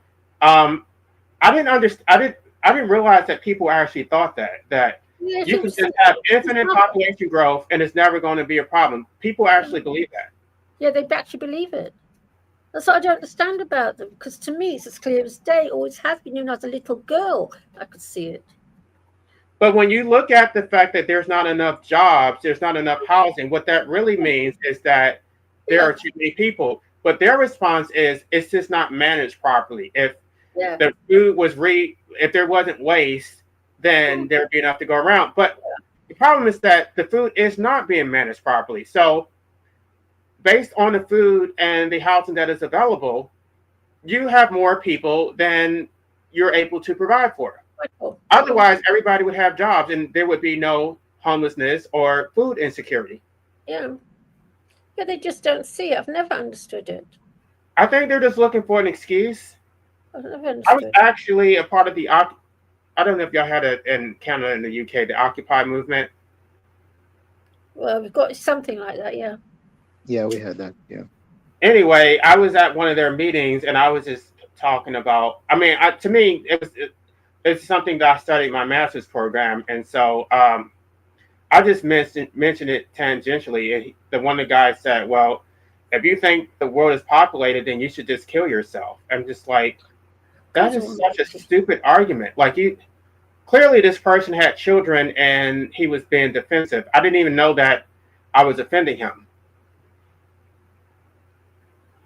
And the way their meetings were structured, it's like they have all these rules about what, and he spoke out of turn, by the way. But if I would have responded, then basically I would have been censored or whatever. Like, I don't know if you ever saw Orange is the New Black, where they have the stupid spirits fingers and stuff. And I don't remember all the signs, but it was so retarded. Yeah, so he could tell me that I should just kill myself. But if I responded out of turn, I would basically be censored. Like, they have these stupid rules. That's incredible. And I wasted so much time with them thinking that if I supported their causes, because I went to their stupid protest, which I thought did not accomplish anything. I was on the side of the roads holding signs and stuff. And then when I tried to organize my protest, they didn't even come. That's what I'm talking about the extraction. I've seen it so many times where you support them and nobody ever supports you. Well, that's, LA, that's life. You'll find that out when you get older. Oh, gee, have you just clocked onto that? You just clocked onto that. No, but when I tell people don't submit to one side of the extraction, they're just like, oh, you're just selfish, you're a narcissist. It's like, no, I know how the world works. And if you don't get yours first, they're not going to reciprocate. So you need to make your demand. If they want you to help them, then they have to help you. That's right. Right, LA, that's the grim, brutal reality. Yeah. Yes. Grim, brutal truth, yes. I always have a brain hiccup when people conflate when people use selfishness as a negative, because I see it as rational egoism. Yes, exactly. But what they actually mean is like stuff like narcissistic traits, and I just see those as different things. Right. I'm not trying to exploit anybody. I'm just saying it should be reciprocal. I help you, you help me. But life's not like that, Lele. That's one thing I've learned about life. Life's not like that. It isn't. So the people who are actually being narcissistic are the people who want to extract without reciprocating. Yes, but they're like that. Exactly. Yep. So they're like that. Like, shall I tell you something? This happened to me, okay? I do a lot of gardening and stuff, and I'm one of these weirdo green people gardening and everything. And I get people ask me to help them with their gardening. But when I need a bit of help with something, no one there. Nobody. And on one occasion, my neighbours said to me, Liz, can you do so and so for me? Blah, blah, blah. And I said, no, I can't help you today. My hands are sore. She turned around and said to me, you should try a bit harder with your hands. And that's the reality of it all. Right. I remember one time this guy was outside asking for money, and I only had like $20. Um, but I knew I was getting more money, so I just like gave him 5, and he's just like, "Is that it?" And I'm just like, "I didn't have to give you that. You didn't even earn it. Like I was, I actually could have used that $5, but I felt sorry for you." So this is why I don't do it anymore, because they Yeah. do feel entitled. I'm just tired of, like, you're a random stranger. I'm not your parent. I did not create you. I don't owe you anything, and yet you think. See, this is the part that is so ridiculous, that they will say that a random stranger has a duty to help other strangers, but they don't think that parents owe their children anything. The people who actually created you, it's like, oh no, they raised you until the age of 18, and now they don't owe you anything. How does that work? Why does a random stranger have a greater duty to you than your actual parents? Yeah, it's a strange issue. And I don't know if you listened to that live stream when Witchy was on here. I had that study which showed basically that somewhere around 50% of people believe that parents owe their children nothing once they reach the age of 18. Yeah. Oh, I thought it was more. Yeah. It may have been more, but this was a Pew research study. I don't know where that study is, but it's not, because she didn't believe me. She thought that I was making it up. She's like, all the parents I know, they all know that they have a duty to help their children into adulthood. I'm like, I don't think that's true. Wow, really? Damn. Wait, That I would love to, yeah, because like I grew up in a different environment. You're Yeah. 18, get the fuck out. That's how oh, it's you around here. lucky. I heard it's 17, a little 17-year-old girl. That's why she I've heard joined the that, Navy. yeah. That's fucked up in my opinion, but yeah. Yes. And my brother Raymond didn't leave home till he was 32 or something bloody ridiculous. Yeah. Yeah. It really depends on your environment for sure. Yeah. Well, my brother was the golden child. I was the scapegoat. Sad reality, isn't it? Because like socially, I thought it was like maybe 80% thought they wouldn't need to help their children after 18, but then that's just anecdotal. I haven't actually looked at the numbers, but it's just I come across those types of parents a lot. There's a lot of that about. Yeah. Yes, a lot. Then they realize, I don't know. I think half of the military, looking back, I think most people, young people in the military, come from that sort of a background, looking back on it all. Yeah, military. And if you look at like homeless places and shelters, they have young people there because they've been kicked out or they can't make it on their own. Yeah, I mean, it happens all the time. Happens all the time because I think the military's full of it. It wasn't. But if it's 50-50, that changes my perspective on it. So that's interesting. I don't remember the exact numbers. I mean, let me see if I can find it. And even the parents that I know that do help, it's like very, very, it's like my children have to be in an emergency situation. That's the kind of attitude they have. So I don't know. It's bad, isn't it? Isn't that terrible? I think it's terrible, yeah, but this is kind of normalized where in my social circle. Shocking. Absolutely shocking. Do you know it's that bad?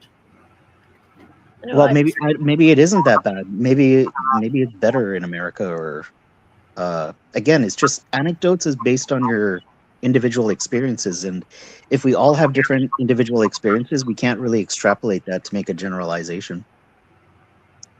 Well, but if parents are disinheriting their children, then clearly they don't believe that they owe their children anything. Right. So she was basically saying that my whole framework of the moral debt for life enslavement is unnecessary because parents already feel that obligation. I'm like, I don't think that's true at all. I mean, maybe in her like social circumstance, maybe she's around people like that. So tell you something, Marcus. British military, a lot of, when you join the military, a lot of men, when they leave the military after 22 years, here in the UK, they land up on the streets because you don't learn anything about how to buy a house when you're in the military. They come out of whatever. They don't know how to even find somewhere to live because no one's ever taught them that. They end up on the streets, ex-soldiers living on the streets. In the UK, it's very common. We do have, well, if you're in the military and you have like PTSD and like they have injuries and medical things, but if you're in your 20s and you go for a few years, I think you should be able to figure out how to get an apartment. It's not that, you know what, Marcus? And I speak for myself with all this, actually. When I came out, because if you come from that screwed up background, then you join up, blah, blah, blah, blah. You haven't had that grounding. It's a really weird thing.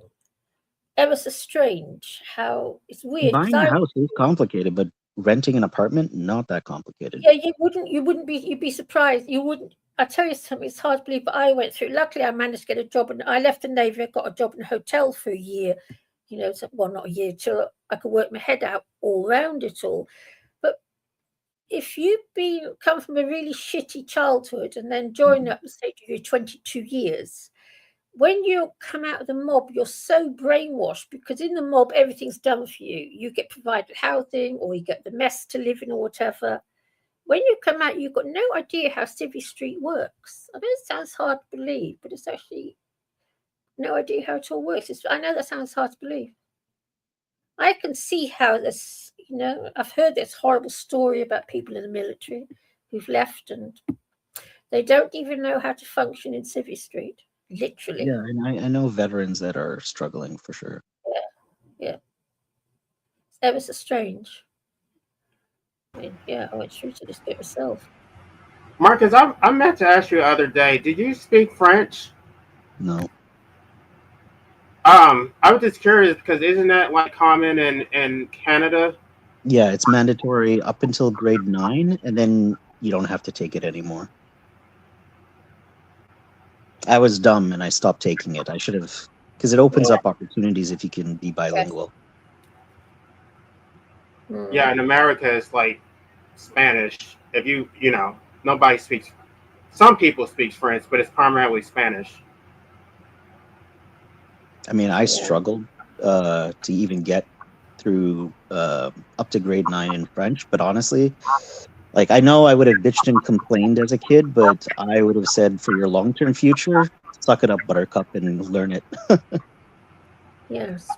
I tried several times to learn Spanish, and it just never stopped. I don't know. I think that you really need to teach. If you want kids to be bilingual, you should teach them when they're really young. But, like, if they try to learn, like, it's just difficult to learn as an adult or, like, high school or something. Mm. Well, they started us in elementary school. Other people seem to pick it up really easy. I struggled with it. I'm like, you're literally speaking to me in another language. I don't know how you're supposed to...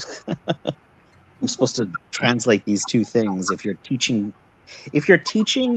in a language that I don't understand, how am I supposed to learn the language? It's just... I don't know. It confused me. You have to teach me the language in English. Anyway. I tried to take French too, and she was actually from France, and she, I guess other people picked up on it because they already spoke Spanish or something, so they understood how Romance languages work, and I had no background in Romance languages or Latin languages, and she just got really nasty with me because she basically got to a point where she was no longer speaking in English. She just started speaking in French, and I didn't understand the word she was saying. Yeah, same. So I just dropped the class. Yeah. My teachers just like gave up speaking English and they just speak French. And I'm like, okay, well now I'm just hearing a bunch of sounds and I don't know what the hell is going on. So I just sit there until the end of the class and hope for the best.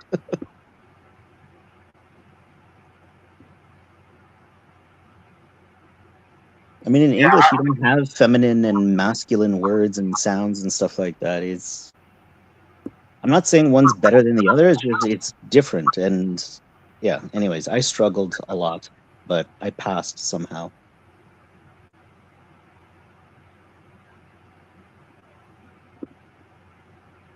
There was a time I actually knew how to speak a little bit of Korean and a little bit of Japanese, surprisingly. For some reason, I was just bored, so I was like, I'll try and learn a language, and I actually, yeah. For some reason, I mean, I'm not fluent, but I picked up on Korean easier than I did like on French and Spanish. Nice. I think it's because they talk so, especially Spanish, they talk so fast. I can't even tell like where the word starts and where it ends. It just sounds like one like long string of words that are just like joined together.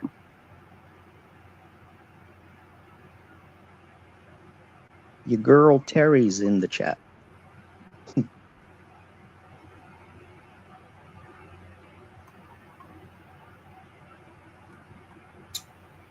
But I don't know. I mean, I guess I really need to get my life together, and it's just like I've been in a rut for a long time, and basically nobody's going to come and rescue me. And then when I was looking at, I had deactivated my Facebook account, but then when I looked at my friends on there and they're like all living their best life, I'm just like, I don't know. I need to step my game up, I guess.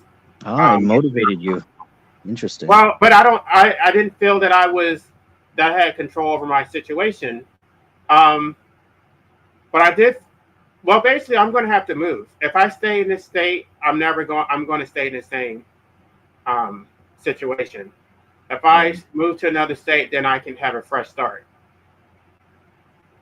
Nice. Yeah, I know some people who did that.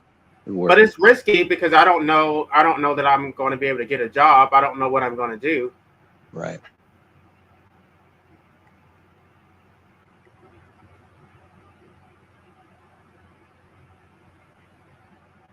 But yeah, some of these states have different rules in terms of their occupational licensing structure. And I just assumed that they were all the same. And it's like, no, they're not. In a different state, the character and fitness requirements are different. I know a Canadian, like a friend of mine, who went to California. And she just said she's done with this, moved. She's doing well right now. But she lived in a tent when she got there. I was like, do you have any plans? She's like, nope. And I'm like, do you have a job lined up? She's like, nope. But I'm out. And I'm like, okay. I was kind of worried. And then, yeah, eventually, I don't know. She figured it out. And now she's doing all right. But damn, to me, it's a risk. But at the same time, when you got nothing to lose, you know, what do you do?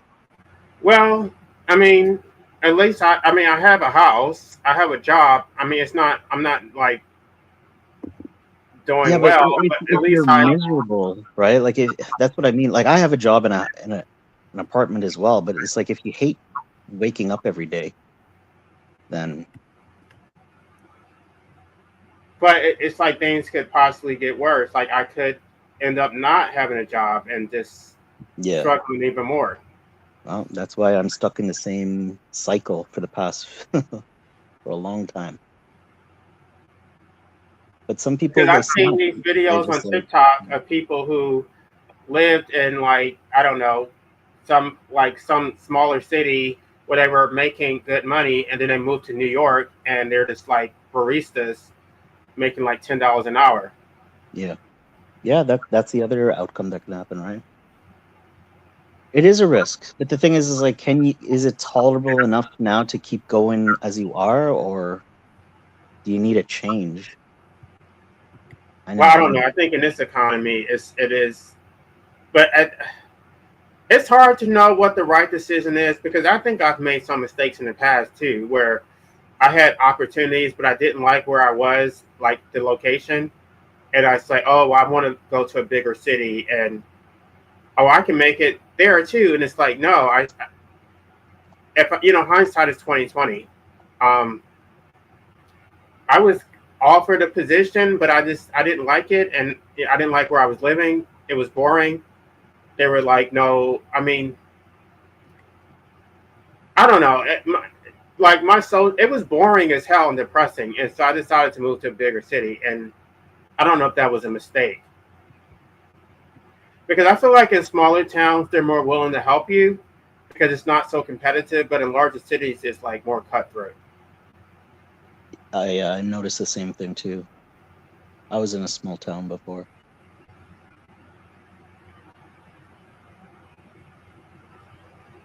Because at the time they just thought I was just some like undergrad student who was just trying to, get some experience. But then when they actually saw how much education I had, they started getting really like secret information, and yeah, I don't, and they started trying to like sabotage me and stuff, and it's just like because they knew that I was more qualified than them, but I wasn't trying to screw anybody over. I just wanted to get my foot in the door. I would have started entry level. But they look at you like you're more than what you actually see yourself. They're like, oh, you have all this education, and you're like, no, I don't. I may have education, but I don't have any experience. I just want to learn and work my way up like everybody else.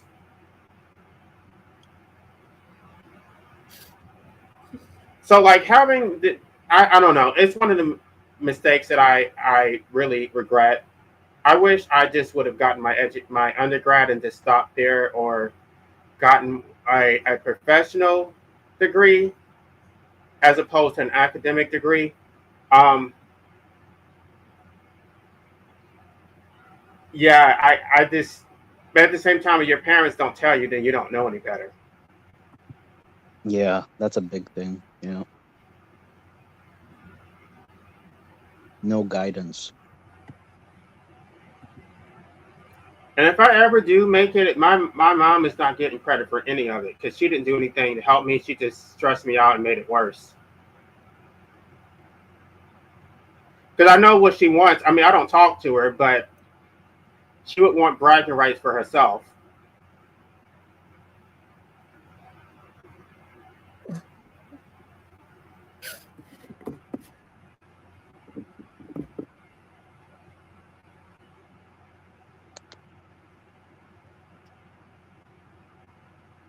Oh wow! I just got another subscriber today. Slowly but surely. I'm wondering. I mean, I wish I knew where these people are finding me from. Like how? Like I don't know. Clearly, this new person didn't find me from DNW, but I don't know like how to build my audience. I'm trying to. Maybe I need to look at my analytics again. More venting and ranting and saying how life sucks if you want the antinatalist to. Those channels do really well. Just title some videos, life sucks, life is hell, and just vent. People told me Wow. I should do that, but Only 38% of my subscribers are in the United States. oh, 79% are male, and 64% are within the age of 25 to 34. what are the other countries? It just says United Kingdom 2%, Canada 1%, and then I guess they're sort of mixed from there. Interesting.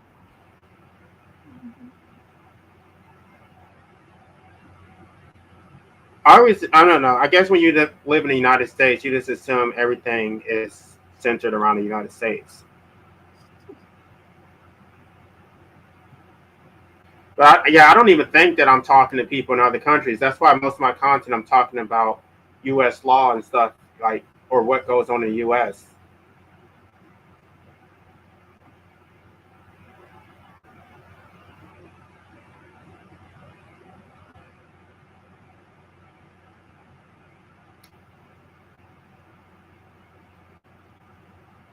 But yeah, Mine is United States 24.5%, Canada 9%. Oh, cool. I didn't know that. I had Russia up there at some point. Now India's following me. This is so funny. The anti-native informant. Yeah, that's how a lot of people remember me. So where did you get that? Australia, nice. I got Australia on my back, nice, and Germany. I like What did you Australia. say, Chickpea? Yeah, what'd you say, Where Chicky? did you get that information from? How do you do that? If you have a YouTube channel, you gotta. Well, you don't have any videos, right? No.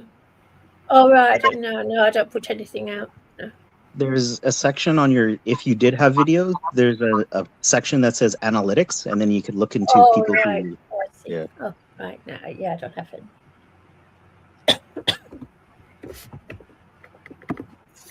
I'm too introverted to put anything out.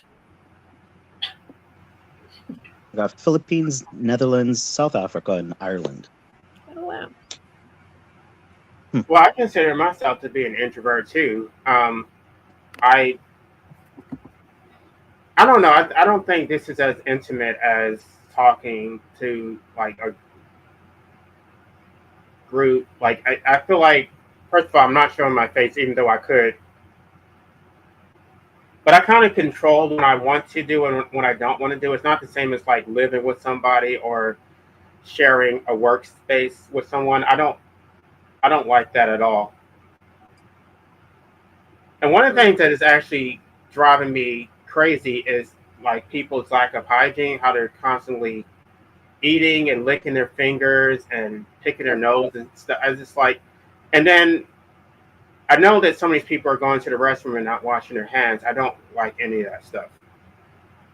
You know what bugs me actually, and I've noticed it on DNW's thing. Well, it is just there.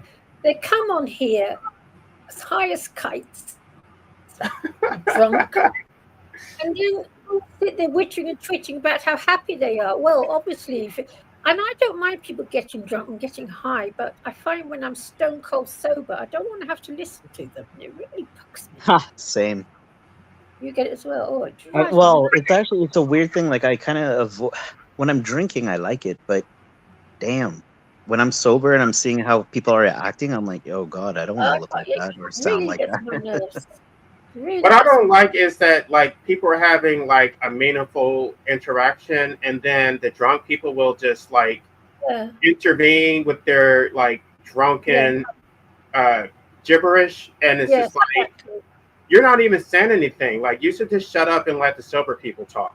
Yeah. But there was a guy on the other night witching and twitching about how we should be thankful and this and that and everything. He was as high as a kite. You could see it, his pupils, you know. I thought, oh my goodness. Well, I suppose it's easy to be happy if you're as high as a kite all day long. It's such I'd a be bad idea to get like that intoxicated and high and then go on the internet for the world to see. Like especially Yeah. It's easy to be happy if you're constantly doped up. yeah. Even I'm happy when I haven't been doped up for years. No, I don't. Well, that's never going to happen. They're never going to get tax credits for those who procreate. They're given incentives to procreate because they need you to legitimize the state. They need more slaves, so that's why they do it. And so it actually does put a burden on those who are child free. That if they're getting tax credits, you're the one who's paying for those tax credits.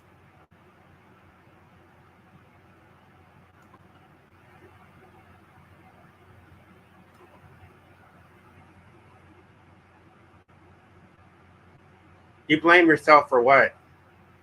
I don't know.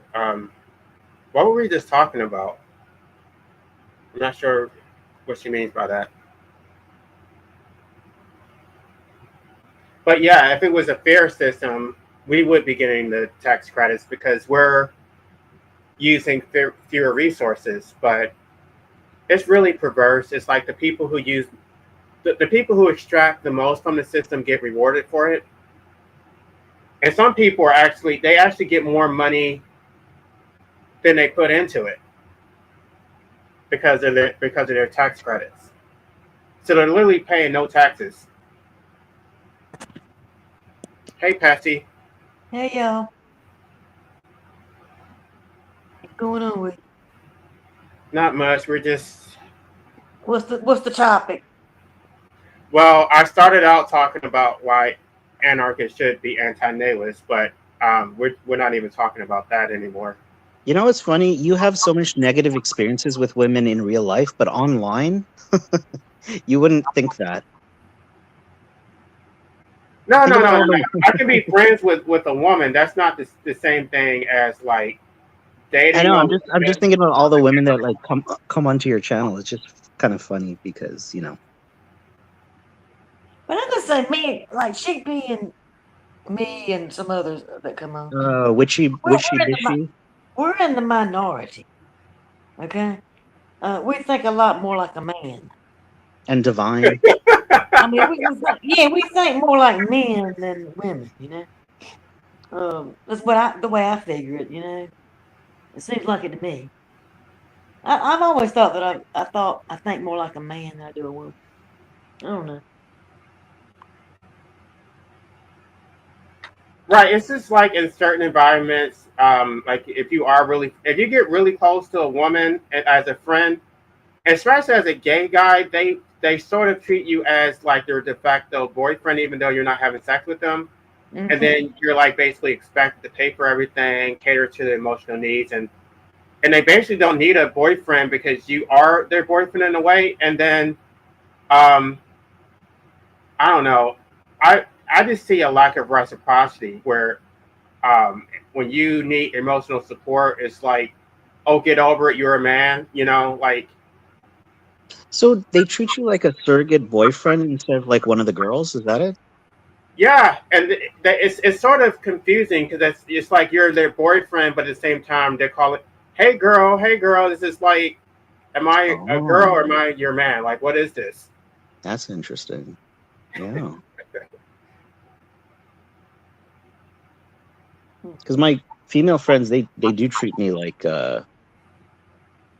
one reciprocated and Mm-hmm. Yeah, I always reciprocate. Of course. Um, because to me they're like a good friend. well, I think in some of their perspective, they see me as one of the girls, but then I see them as like one of the boys. That's how I act around them. Like they're like tomboyish.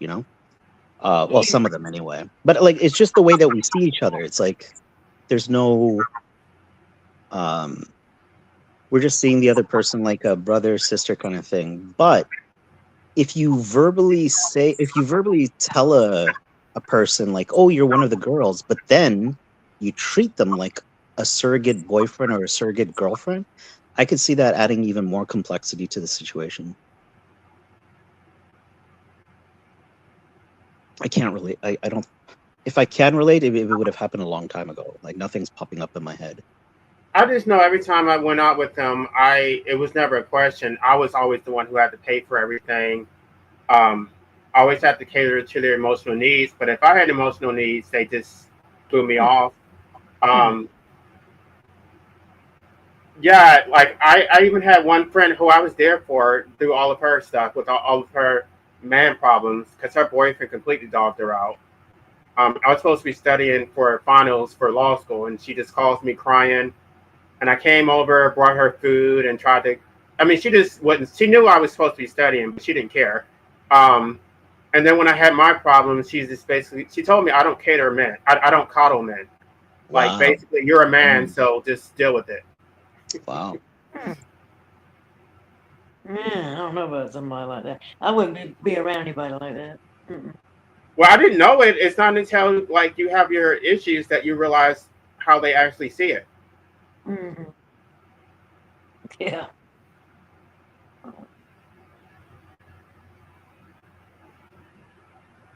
But yeah, I think some cultures or some demographics are more like feminist, and then some are just like very traditional. No matter how progressive they pretend to be, they still see you as just being a man. And it's like, you're a man, you don't have any feelings. You're just here to protect and provide.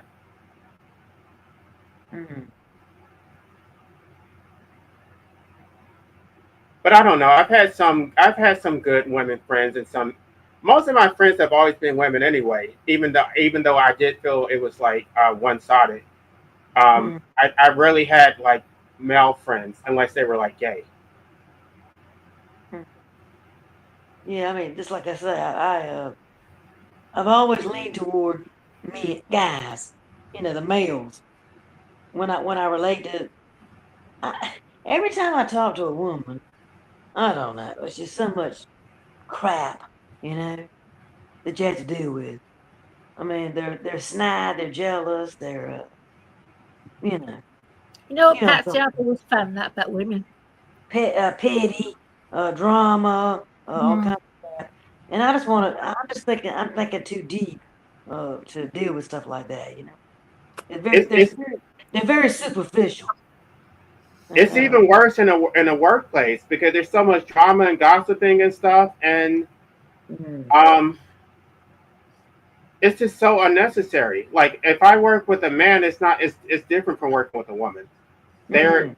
they I feel like they can't separate their personal feelings from like the work environment. It's like, Yeah. can you just be professional? Why do we have to be like gossiping and backstabbing people? Mhm. Yeah, that's what women do, though, fortunately. That's why I And they're always Well, very, prefer to work for women men. are women are very competitive with each other too. okay. Very, Mm. I I don't didn't want like to see jump in that. and push back because everybody has different experiences. The competitive nature of men exists. It's kind of like a stereotype of men, right? Yeah, but Marcus, men don't speak. When I was in the Navy, I always noticed that the men, even though there's all the whole status thing, they don't keep pushing it down each other's throats. Whereas right, women do. Oh boy. You know exactly. what? Those POs and the officers, the Reds, they were an absolute pain. I mean, horrible to deal with. Whereas the men don't do that to each other. They don't.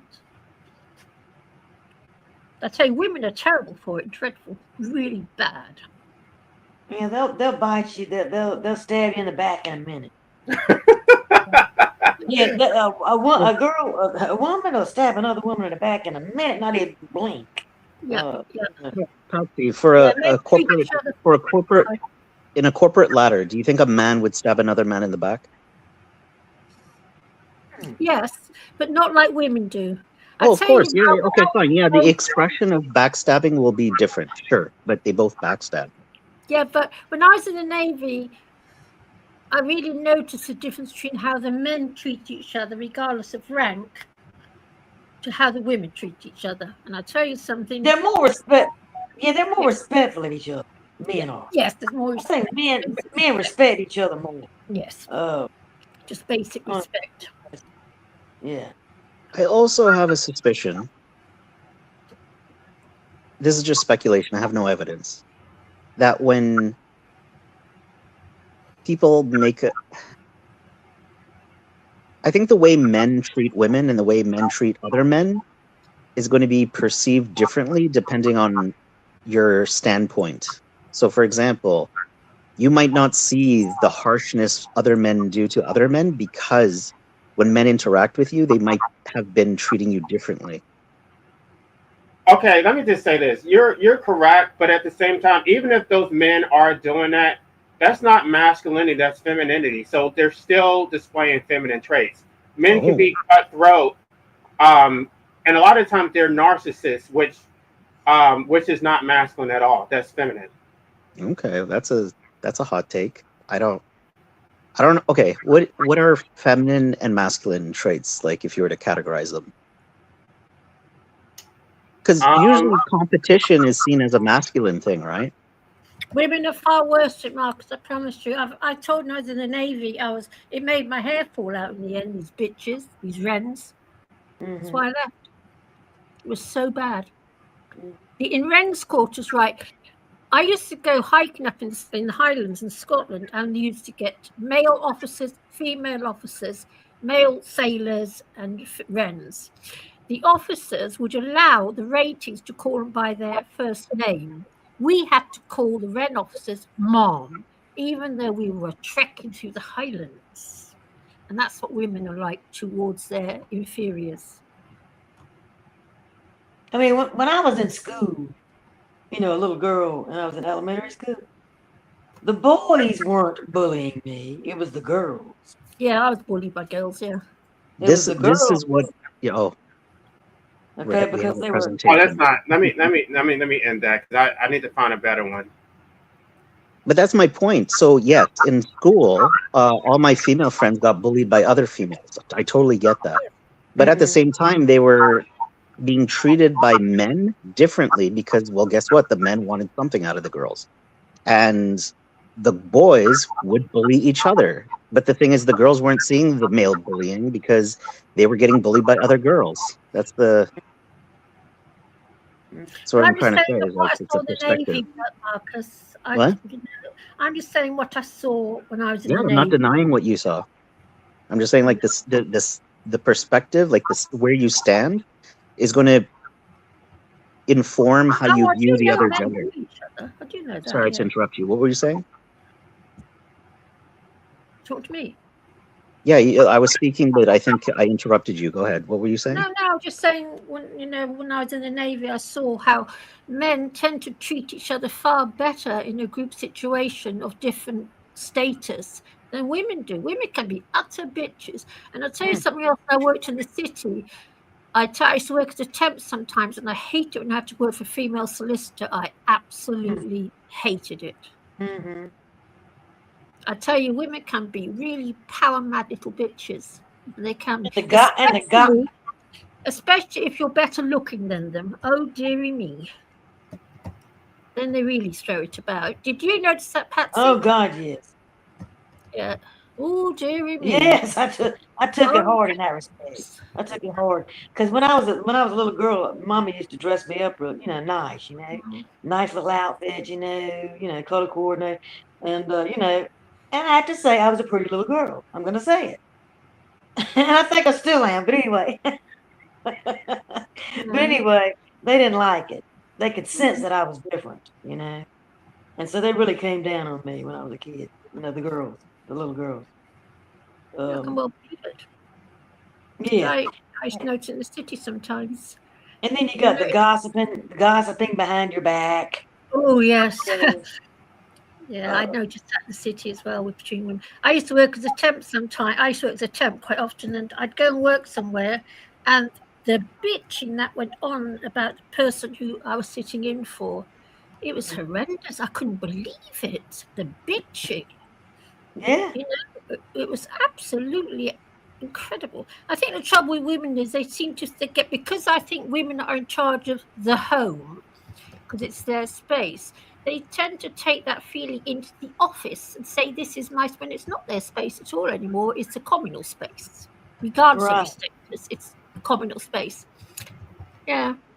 Yeah. And I also noticed it because I used to be I found I shouldn't say it, but I'll say it. If there was an obese female around, I could guarantee there'd be problems, and I could guarantee it. Mm-hmm. Yeah. I mean, women can be cruel, man. I mean, yeah. I'm actually more scared of women than men because of the psychological cruelty. I know men can beat me up. That's one thing. But the psychological cruelty that even, again, most of my friends are women, and that gave me an insight into like what they can do towards one another that is frightening, honestly. Hell hath no fury like a woman scorned, there's a saying for a reason. Yes. You're right about that. It's more mental, psychological, put you down, to bully you, put you down or something, that's mental. They don't do it physically, no. But the men I would think do it's it. like the holding on to things. So like men, you piss someone off, like I'll probably get a punch in the face, and then the next week he forgot about me. But a woman scorned, they will plan for the next 2 years how to destroy your life psychologically, slowly, and I swear it's so scary. Like Yeah, vengeance, I'd a rather lot of just get vengeance, punched. payback, that kind of thing. But Mm. you know, I'm But glad I I'm not. think there's a reason for that. I think there's a reason for that. Like, if you can't punch back, then what tool do you have at your Yeah. disposal, right? You're going to psychologically try and get back somehow.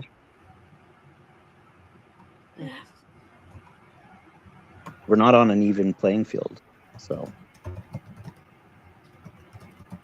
But at the end of the But day, life is all about survival of the fittest, survival of the most fertile, survival of this, survival of that. So we're all inherently built that way to behave like this. right, Sad reality.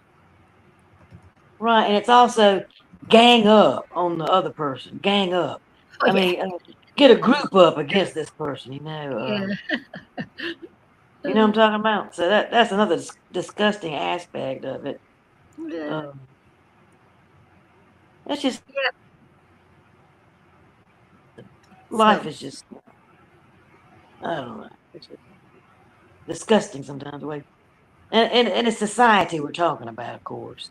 I tell It's you, not life Patsy, itself. I live with 7 Go ahead. cats, and I've never seen 7 humans get on so well with each other as what my 7 cats do. They treat each other far, far nicer than we do. They're far nicer Oh to yeah, each other. of course, yeah. Animals. That's why I love it. I you know, I've got my dog. You've seen Preston, you know, and you know, I'd much rather have have Preston than a child any day. I Oh God, mean, yes. oh God. I mean, he's the perfect child, you know. Yeah, I mean, he is just perfection. Okay, yeah. I don't know. He could do no wrong. He just Oh, I don't know how to explain it. He's I know what you're beautiful. saying. He's beautiful. He's sweet. He never does anything wrong. He just Yeah, yeah. uh. Exactly what you're saying. So and they don't talk back, but they hear you. They know what you're saying. They Yeah. understand what you're saying, but they don't talk back. But they tell you what they want at the same time. So Yes. I mean, it's just a beautiful relationship. You know, it's just.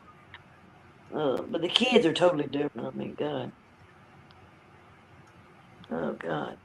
So I I don't know never if y'all really. can see that chart. Can y'all see that? Yes. Um. So I guess we all know the traits of masculinity and femininity, but men they can have emotional suppression, inability to process their feelings. They can be overly aggressive. They can abuse their power. They maybe they don't seek help. They can be overly competitive. They can have transactional relationships. Women, femininity, because that's not necessarily about women, but they can be excessively emotional. They can be hysterical. They can be passive. They can be codependent, indirect aggression, gossiping, spreading rumors, manipulative, deceit. But that goes into what I was talking to you before about Mary Wollstonecraft, about how women display these traits in the presence of men. That basically women can't have virtue in the presence of men because of the way society is structured. They have to be manipulative and cunning in order to get the protection and favor of men. That basically, this is her theory, but she's basically saying that when women have financial independence, they display more virtue. But when they're dependent on men, they have to manipulate people in order to get their way because they're not physically dominant. Mm-hmm. Mm. That makes sense to me. Well, to answer your question, at the beginning of this live stream, I did talk about anarchy, but then when it came on, we started talking about different things. So if you want to catch the part about anarchy, you can listen to the beginning of it. Okay. This is somebody in the comments. Anarchy in what respect? What are we talking about? I was basically saying why an anarchist should not procreate. Oh, like meaning somebody that stands up for an anarchist. Like Right. somebody stand. Anarchists are against illegitimate authority. And so, what I was saying at the beginning of it is that you're basically enslaving someone to the state. And just because you have the power to do that does not give you legitimate authority to do that. And so, if you're an anarchist and you're against hierarchical structures, then the root cause of all structures is the parent-child relationship. The parent-child relationship is hierarchical. Yeah, oh yeah. Mhm. Did any of y'all see Danny's latest video Yeah, No. on I've his seen channel? it. Yeah, it's very good, isn't it? It was very good. Yes, like Danny. He was on the street, you know. Yeah, the Doing, Leicester Square. uh, I know that. We used to do animal rights demonstrations there a lot years ago. uh-huh. Yeah. But I don't Yeah. know. It's just like you say. It's that's a lot of power there you're talking about. I mean, if you think about two people getting together and having a kid, okay, bringing a child into this world without their consent, that is a very powerful thing to do, and people are using that power. It's horrible, Okay. isn't it? Matter of fact, I think they like that feeling, that Yeah. powerful feeling. You know what else I think is what I think they do to show off? Look at what we've done. I mean, what there is to show off is a mystery. Because I saw my mother when her second marriage, she had this child, and it was like they were showing off to the world. Look at us, we've got this happy marriage. Look how fertile I am. Blah blah blah. But back behind closed doors, Mm-hmm. they weren't so fond of this child. I got the feeling, looking back on it all. Yes, it's You kind of like this, Facebook situation. You know, it's kind of like this Facebook damn situation. Okay, I mean, Yeah. everybody's always posting their pictures and all, and and they're thinking, "Ooh, this must be bliss." You know, these people are look at them how happy they are. Well, Got behind they're probably closed doors. miserable when the camera turns off. Yeah, You know, exactly. when Because I they look don't at have my own the family. selfie, when they're not taking their selfies. Okay, Yeah. with their significant other and their family and all that stuff. I mean, who knows what goes on? I think that just half the time they do it to just sort of show off for some obscure reason. I'm not quite sure what they're up to, but yeah. That's why I never post pictures of myself on Facebook. I'm on there, but I'm never posting pictures of myself and uh, me doing things with other people or anything. I don't do that. I keep that out of it. Hmm.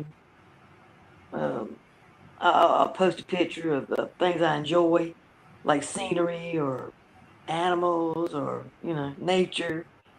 I mean, Yeah. but I'm not over there bragging about, oh, I've got this, I got that. You know, my life's like this. That's private. I don't have anything to prove, so I'm not trying to do that. My hot take is I like when people do that. Hmm. You know why? Because I want my friends to have all that stuff. I'm happy for them. I know that they do it to, it's a selection. Obviously, people have other things. They're not going to post the negatives in general, but yeah, I mean, you get a new house, you travel, you want to show the happy, clappy stuff. Live your life. Well, but that's the thing about me. Why do you have to spray it around everybody else? I mean, just enjoy it Well, yourself. it's on Why do you have it's on to their have profile. validation from anybody? Huh? You know what I'm saying? I mean, Well, it's that's on my their. point. It's But on you there. know that's fake, though. You know that's fake because they act like their lives are so perfect and their marriages are so perfect, and then a month later they're getting a divorce, and you're just Yeah. like, where did this come from? I thought you had a perfect life. Like, I never did that. Like when I was on Facebook, I would admit when I was depressed, and then, oh, you're so negative. It's just like, am I supposed to just take pictures of my food and like my car and just act like I'm so happy? Like they're so fake. That's a great point. A great point you just made. Because people expect you to only show the positivity in life. Hmm. Like, they just kind of gloss over and pretend like it's not there. Or they'd be posting their divorce online. Okay. They'd be posting their kids failing in school. I mean, they'd be posting all that stuff too, but they don't. And it makes other people feel like, okay, why isn't my life as great as theirs? But their lives are not that great. They're just presenting a false image. Yeah. Yeah. A lot of show, you know. You know, putting on a front. Okay, is what it is. I call it putting on a front. And even like, because I was on Facebook way back, when I was an undergrad, and then my mom, back then you can only get on Facebook if you were like in the military or a college student. And now then they open it up to everybody. And so my mom came in and saw the stuff that I was posting on my community wall. And she's just like, oh, you shouldn't post that, because she was so worried about other people seeing. I'm just like, this is my Facebook page. It has nothing to do with you. Like, I'm not going to be fake like you and just post positive things. Like, this is where I vent and talk about things I want to talk about. But she was worried about how it would reflect on her.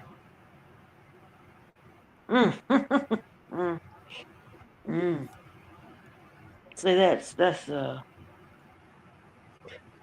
And then she got mad at me because I was arguing with this guy about, he made some homophobic comments, and then I, responded. I don't even going to say what I said. You know what? I'll go ahead and say what I said. I told him the next time I came to my hometown, I was going to make him wear a dress, and I was going to put on some lipstick and basically have my way with him. And then my mom saw it, and this is like, oh, are you coming out the closet? I'm like, I was never in the closet. And she like got all mad and made it all about her. I'm just like, no, we're arguing, and I'm basically telling her I'm going to make him my bitch. And this, like, you're getting in the middle of it, and it has nothing to do with you. oh Lord. Yeah. And so then she got mad because I never came out to her, and then she called me demanding that I admit to her that I'm gay. I'm just like, I'm not having this stupid conversation with you.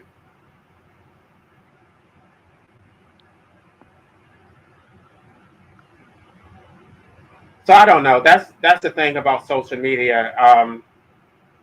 People do want to, like, it's kind of performative. Oh, very performative. It's like impressing. I mean, it's definitely impressing people. Okay. The object is to get people to look at you and be impressed with what you post. Yeah, but at the same time, I think it's been this way for a while. The reason why I deactivated my account is because people were looking at things that I posted on my page, which I thought was private, but some kind of way they got access to it, and they were just like sharing it at work and stuff. Mm-hmm. Like, I was working with these lawyers, and they were just so shallow, and they were talking about money and their watches and shit.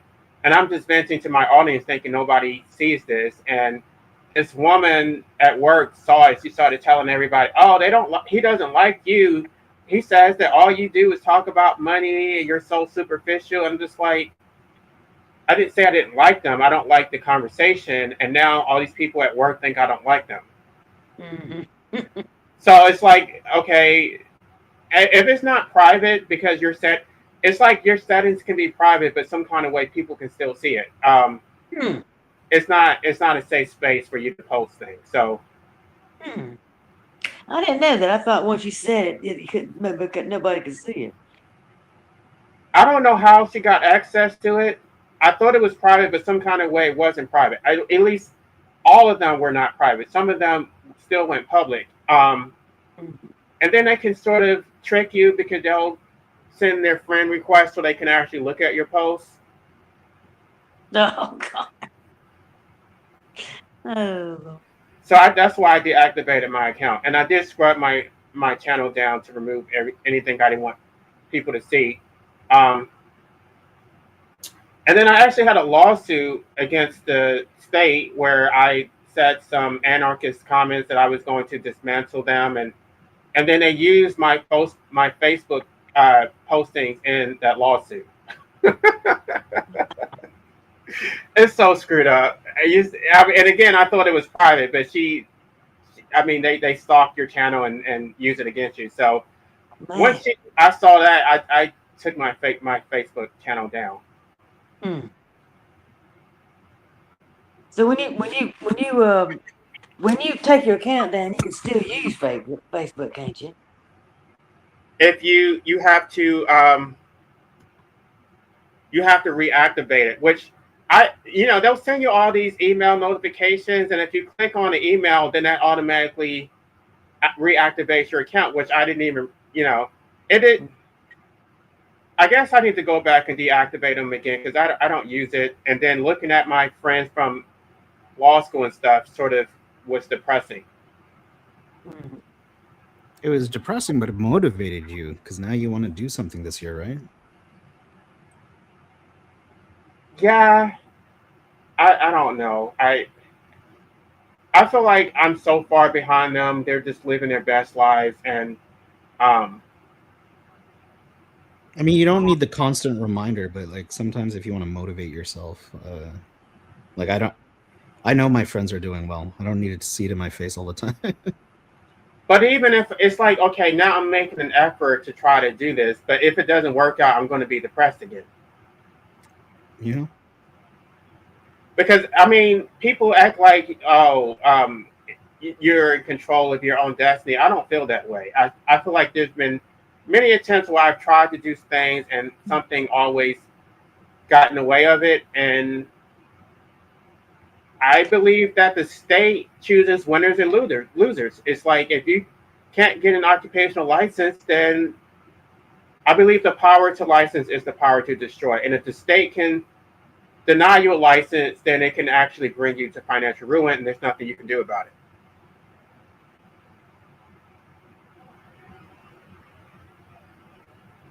And people think that you could. That when I was talking to Shannon about that, she's just like, "Oh, just get a license." It's just like you have no idea what you're talking about, especially when it's something like a law license, where the Supreme Court actually has like non-justices can actually screw you over, and because they know who I am and because I've done things, they're going to retaliate against me. So the only thing I can do is try to move to another state, and hopefully that other state won't know what's going on in this other state and won't screw me over the same way they have. But I'm effectively banned in my state. They're not going to ever give me a law license. And I don't know, if I don't know for sure that I'm banned in other states, they may have a different opinion about it. They may think what I did wasn't that bad. I mean, only thing I did was engage in political speech, right? Because I expressed my views on things. Now they don't want to give me a license. Wow. No, California is notoriously difficult to get a license. It's one of the worst states for getting it. California and New York are two of the worst states. And the cost of living in California is egregiously expensive. One of the main reasons I stay in my state, even though I don't like it here, is because the cost of living is relatively cheap. California's very high. People are leaving California because the taxes are so high, and the cost, like, it's nearly impossible to become a homeowner. People, are sleeping on the floor in somebody else's living room. Mm-hmm. I mean, you can do it, but homelessness is a huge problem in California.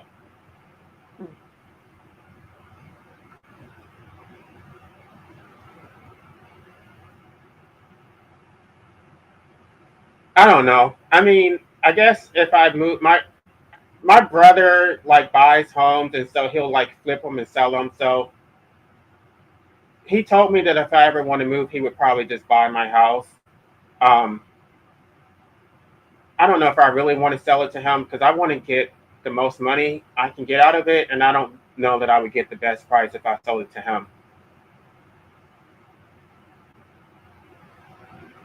No, you probably wouldn't. Because you want to give him a break, Right.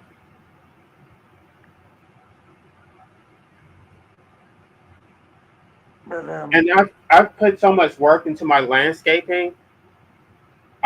It's just like I'm just frustrated because if I move, I have to start over from scratch. This is like years and years of like getting it just right, and like when I first moved here, it was just covered in weeds, and now it's just like beautiful. So I don't know what. I mean, if I move, where I'm really attached to my plants, and I'm attached to my stray cats and my gardening, and I don't really like Stay my where neighbors. you are, LA. Just stay where you are. One thing I've learned from life is it's the same wherever you go once you settle in anywhere. The shit just follows you around wherever you go. It does. It's sad, brutal reality. Which is Yeah, but at the same no, time, it's not nice. I don't. It's like if I'm pretty miserable though. I don't know. Don't worry about it. Right, LA, you just see the world. Did you just say don't worry about it? Yeah, don't worry about it. I've been miserable all my life. LA, you just see the world for what it truly is. It is not nice. And you just see that. Yeah, it's kind of like I don't know. It's kind of like you gotta. It's good to become. Sorry. No, what I'm trying to say, as far as I'm concerned, when I became aware of the way things are, okay, enlightenment is good, okay, but also it can eat you up if you let it. Yeah, well. So you gotta find a happy medium in there somewhere, so it won't drive you nuts. So you kind of stay a little bit numb to it, a little bit. But then at the same time you're aware. You know what I'm talking about? At the same time you know what's going on. Like you're not fooling me. I know what's going on. But at the same time you're kind of numbing yourself out a little bit to protect your own sanity. To protect your own sanity. You know what I'm talking about? I know. I do know, Patsy. I promise you, I do know. Yeah, that's what I'm trying to say. Yeah, sorry. Patsy, I never told you this, but I like the way you sing. Oh, really? Do you sing at like karaoke's or like do you just sing around the house? I just sing around the house. I mean, just and I've noticed over the last, probably about 5 or 7 years, I've gotten better at my singing. And I was actually thinking about going to a recording studio and seeing if I could get some tapes done or something, But you didn't sing when you were younger, is that correct? No, I never did. When I grew up a Christian, and I was in church every Sunday, and I used to, sing in, the congregation type thing. But I never was in the choir. But and I used to sing to the radio when I was a kid and all, and all that stuff. But I never really thought I could sing up until about 5 or 6 years ago. And then I realized, I had a pretty good vocal, So. I mean, I sing too, but I have like really bad sinus problems, which it makes me sound nasally, which is why I don't know. I'm supposed to be getting surgery on my nose to remove some of this tissue. Mm-hmm. And I hope that helps because I would like to get back into singing. Oh, it's a wonderful thing, even just doing it for yourself, it makes you feel so good when you sing. It brings you up. It really does when you sing. It does something for you inwardly. It boosts you up. So I fully recommend it. But I've sang on live streams on YouTube. I haven't had them recorded or anything. I don't have a channel. But everybody says, get a channel, and I never have. But I probably need to get a channel. Why don't you guys have channels? I don't know. I was kind of afraid of my privacy being invaded. I don't know. I'm kind of fearful of that. But I mean, you're both like Chickpea and Patsy. You're both technically recorded on other people's channels. Yeah, that's true. It's just if you had your own stuff, you owned it, right? Mm-hmm. That's true. But Marcus, I could talk about this stuff like I'm talking about right now. Thing in between. Yeah, that'd be All cool. you'd see on my channel would be cats and more cats, Marcus. That's all you would see. So you wouldn't be And interested that anyway. that would be a lot of people who want that. I have had people say to me, you should put this on YouTube, but yeah. Yeah. I do get people saying it to me. Yes. Is it hard to do to start your own channel? Nope. Sorry? Chickpea, you don't even have to show yourself. You can just record your cats. Yeah.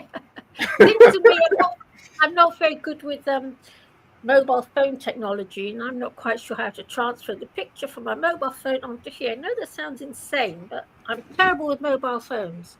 I just want to throw it at the wall. I hate it. So, Brother Marcus, what do you do to start your own channel? What's the first step? Well, when you log into YouTube, there's an option to upload videos. Is there not? Like at the top right where it goes to settings, it should be like incredibly. Well, you have to create a channel first if she hasn't done that already. Well, they both have YouTube accounts, Channel. right? Well, count whatever it doesn't need. But you have to do it on your mobile phone, don't you? No, you can do it from your laptop.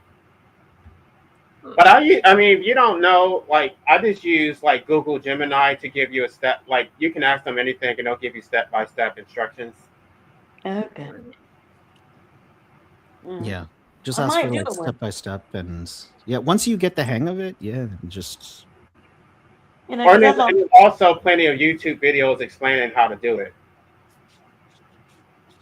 yeah, because Maybe I'll start making some of them. Well, But I'm about- not good with editing. That's what I would like to do. I would like to do like high quality content, and I still haven't learned how to do that. But like doing live streams is easier because I can just talk without having to like take all this time to like edit. I mean, I can pull clips, but I don't know how to do it from scratch. I like the idea of making video essays, and I have some scripts, but when I think about producing it, I'm like, I don't know what benefit, because I've been on YouTube for so long. I'm like, unless I see a benefit, why would I do this? I don't know. Well, I was paying for AI, which it did produce high quality, but people didn't like it. People, oh, you're using AI. It's just like, well, yeah, at least it's high quality. I don't have to edit myself. Yeah. But I paid so much money for that AI technology. I would never do it again because Which one did you buy? I don't even remember, but I paid like $600 for the yearly subscription, and I did not. My channel wasn't even monetized. I didn't get any of that money back. And even though it was AI, I still had to manually go in and select the clips that I was going to use. So it still took me like 2 to 3 hours just to make like a 10-minute video. Wow.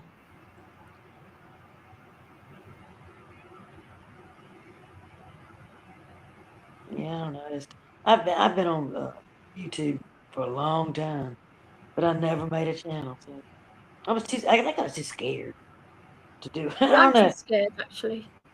Yeah, it's kind of like I don't know what to expect. Maybe I get my privacy will get invaded or something. I don't know. I'm a really private person, you know. And that's why I like the anonymity of just coming on here.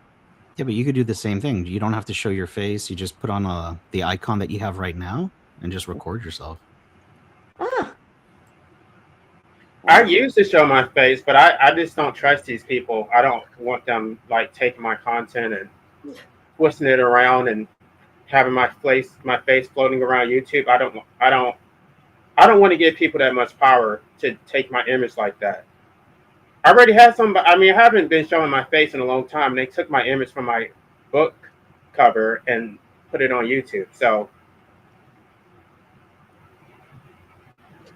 it's really obnoxious that you would make a book available for free and people would just take it to like weaponize it against you. But as far as making money, you have to really put out the content. I mean, you got to put out a lot of content, don't you?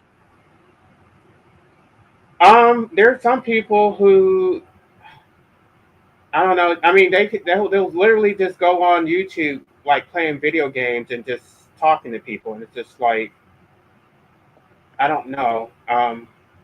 But if you do become a large, well, you're singing, right? I don't. Some content creators receive so many donations from people that it's enough to pay their bills. Mm-hmm. And how do you get the donation?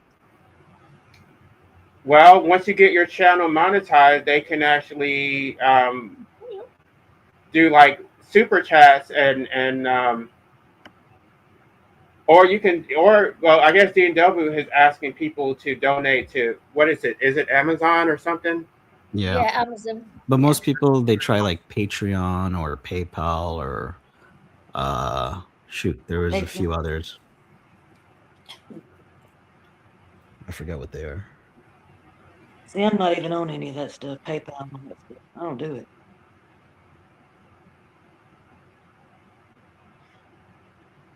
It's just Actually, I think crazy, but PayPal, you know. the only music I've been listening to lately is like my own soundtrack, which is, I don't know. I mean, I know it's like AI, but it's like I like the messages behind those songs, and I don't know. I actually, at this point, I think if I want music in the future, I probably would rather make my own than to just buy it, because a lot of stuff I'm hearing on the radio and stuff is just garbage, and it's just. I tell you what, I don't know how old y'all are, but I tell you, I lived in the best. I think my generation, a baby boomer, and I'm telling you, we had some great music, man. I mean, how old are you, Patsy? Don't mind me asking. I'm 67. All right, I'm 71. Wasn't the 80s gorgeous? Yes. Oh, Weren't God. they gorgeous, the 80s? And the 70s were great too, man. Yeah, the 80s were great. I loved the 80s. Oh, the 80s were over the top. Yeah. Well, a lot of music now is just remakes of stuff from back in the day. So. Yeah, exactly. Yeah. So I think even people in this generation know that the music back then was peak. Yeah, I think the 80s was a peak in human experience, actually. I mean, it really was. I mean, it was a peak of Journey with that Steve Perry. I mean, shit, I just got to listen to him tonight. It brings back so many memories of the good times, man. Shit, it was just like, man, it was so great. They were lovely days, the 80s. I was probably about 20. Well, I just bought my car. I just bought a Corvette, and 81. I was out hitting the clubs, And, yeah, I loved the 80s. Oh, yeah, man. They were very nice, the 80s. We had a really good time. Yeah. I think they were the peak of human experience, actually. I think we peaked for fun and ease of living. It was so easy to live in the 80s, wasn't it? Good money. It was. Yeah, the 70s was the same way. Especially the late 70s. Late 70s were good, into the 80s, okay? And the 90s, I'm not sure about the 90s, man. It started going downhill. Yeah. In the UK, it started already. The downhill track started. Right. Yes. So we lived in a great time, me and you. Yeah, they were. I think they were the best years that the human race had experienced. The 80s. During that time, were you guys looking forward to the future? Because I mean, no, we lived in the day. I don't know anybody. Yeah, there you go. We did. That's right. We lived in the day. That's right. I know. I just lived for the day. Didn't think about the future. You didn't think about. We just sort of zoned out to the fabulous music. It was the music. Mm-hmm. And the wine bars. Oh, I used to love it. Yeah, I mean, they were lovely. They were really good years to be young in. Fabulous years. Aw, that's cute. TBA. What? Just LA's second name. It's almost like we knew we were living it, man. It's like Yeah. we knew. Yeah, I knew. Yes, I knew I was living in a very good time. Yeah. Like Yeah. we knew this was it, man. Yeah, And they were great days. we drained it. We drained it hard, you know. Yeah, they were Um, very, very good days. They were fun days. You know, I'd like go back. Patsy, I used to work in the City of London, and it was a banking and law area. And the men, there used to be a couple of guys who were so generous. They used to leave their debit cards behind the bar for me and my friend to use to get drunk Oh, with. This actually used to happen. wow. Yeah, That's it's like good. that. Nice, That's yeah. how it was. I used to get, oh God, we used to get, so, you know, it was oh God, it was such fun. And the men were lovely. They were so lovely men, and the fashion was lovely, and the way the men were dressed in their city suits, and it was a lovely, lovely time. Yeah, Mm-hmm. it was very Yeah. nice. Yeah, it was nice. I mean, I don't know. Just the '60s, it got started in the '60s. The music. Yeah, I mean, 60s, it had the yeah. great '60s music was great. Now I gotta say, it's a Yes, different kind of music, but then the '70s came in there and got real. The '70s got kind of emotional with the music. You know what I'm talking about? yes, yes. Daryl David Hall. Bowie? David Bowie? Yeah, David Bowie. That was the '80s. I Wasn't also Bowie. it? Yeah, the '80s. I still listen to him these days. I've got all his stuff. I still listen to him every day. Mm-hmm. Loved him. Do you remember Todd Rundgren? Who? Todd Rundgren. No, he's the American. Oh man, he was good. American. Yeah, he's still making music. But I tell you what, he was a good one. That was the '70s. Yes. Yes, they were good years, the 70s. But My favourite was I don't know. I'm just happy we were born. Were because yeah, they were good years. I actually feel sorry for the kids now. It's like, It's horrible. damn, they don't have any. I don't know. It's just they don't have anything to enjoy. The There's music's nothing, is crap. there? No, there's nothing. And I find there's a strange vibe in the air now. Something's happened to the atmosphere. Weird. Yeah. And do you remember when we were young, Patsy, how the sun used to look yellow? Yeah. Do you remember the yellow sun? Yeah. I didn't look straight at it. What? I didn't look straight at it, but I remember. Yeah, you used to be able to look at the yellow sun and the strange white. We didn't get white stripes in the sky like we do nowadays. And oh yeah, those darn chemtrails. Yeah. Chemtrails, yeah. Mm-hmm. And when you tell people that, when I said there was a time the sun was yellow, they look at you to say, "Don't be so stupid." Yeah. Yeah. I mean, I mean, and now we got these drones of all things buzzing over your house. You know. Have you got that already? Have you got that where you live? Yeah, drone. Yeah. Oh, lovely. Oh, that's nice. A drone above. Oh God, I'm not looking forward to that. Yeah, that's like talking about invading your privacy, you know. But I don't know. It's just everything's just gone downhill. It's gone uphill technically, with the tech has gone up, you know. Yeah. But there's a price you pay. Yes. There's a price you pay with that because some of the intimacy goes away with the tech. You know what I'm talking about? Yeah. Oh, I noticed a change in the workplace. I noticed when I used to work as a secretary, and the typewriter days were much more fun than the computer days. I do remember the difference that computers made to the workplace, and I did notice that.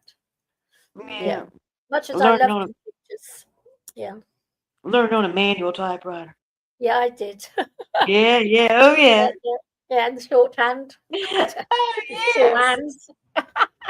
And it's so fun because I remember when I was the first job I had was a secretary. Okay. Yeah. And that was at 17 years old, and and I typed up my first letter on a manual typewriter. Yes, I did all that. Yeah, I went through all that. Yeah. And I was so proud of myself. He dictated over a dictaphone. Okay. Yes. And I was like, "Oh, Mama, look at what I did today! I did a dictaphone, you know." And I was just so happy. I felt like, man, I'm coming up in the world, you know. And I know. I went through all that. Yeah. Yeah, but I remember I typed on this thing called a mag card, magnetic cord. Oh, Yeah, right. it Well, was we the didn't have first. that in the UK. It was Yeah. the first memory typewriter. Oh, right. And what you Oh, did yeah. is there was this what do you call it, thing that sits on the floor, okay, beside the typewriter. Oh, yeah. It was like a instrument or something that sits beside on the floor, and there was a Yeah. magnetic cord you put into it, okay, Yeah. and then you start typing, and it's putting your keystrokes onto on that cord. I mean, for the telex machine. It's kind of like that. No, the telex machine. Yeah, Yeah. and that's my first memory typewriter I ever typed on. Yeah. Yeah, I Um, remember it all. I mean, I love computers, but yes, I think, yes. I mean, I do love my Chromebook, I have to admit. It's but society's but when I changed. think back on that, I say, God, you're old. You're so old. You're a relic. Typing on a mag cord machine. Yeah, and a shorthand. I tell you, the shorthand. By the end of the day, my hand used to ache.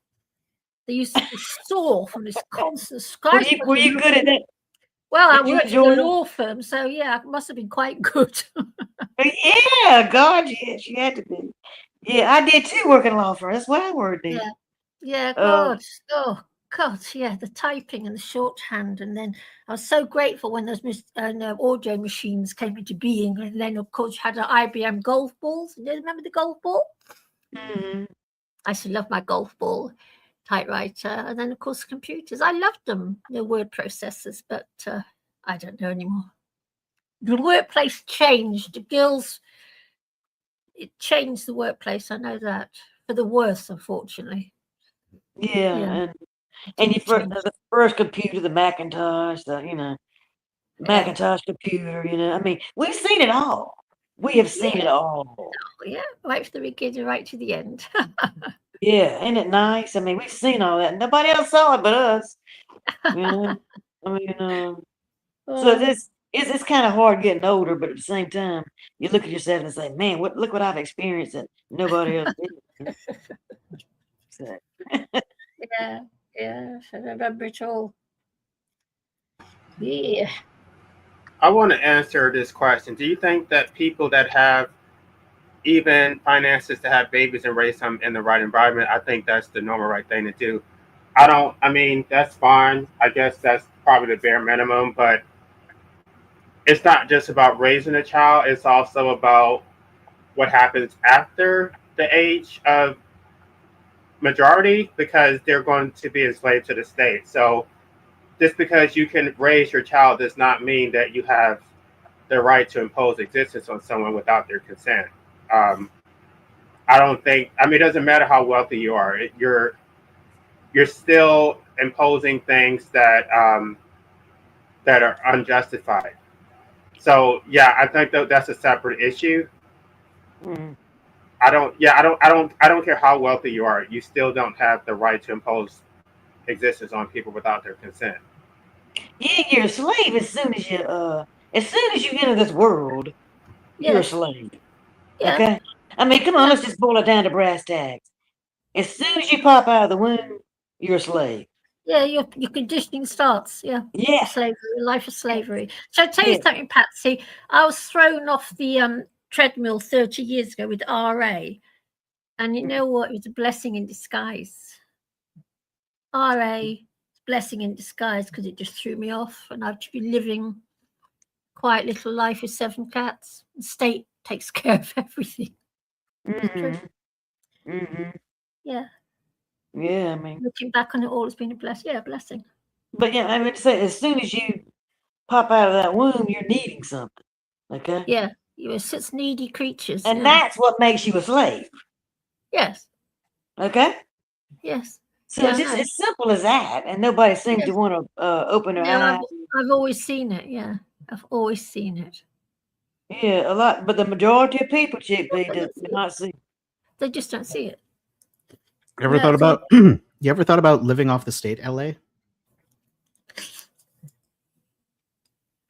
That's hard to do. I do it. I tell you, Patsy, the funny part is once you stop working, you spend a lot less money. You spend less money on clothes, less money on trying to cheer yourself up, and everything else. And I tell you something, I'm not much worse off than if I had been working. Yes, I'd have a cupboards and cupboards full of clothes and junk jewelry, which of course I don't have. Because you just spend less because you don't have to impress anyone with your appearance every day. So, you know, and I've got a couple of friends who I worked with years and years ago, and they're not that much better off than I am, all said and done. As pensioners, not much better off. They're not. You change you change your spending habits. I agree with that. And that's the good thing about being retired. A lot of that pressure's off of you, man.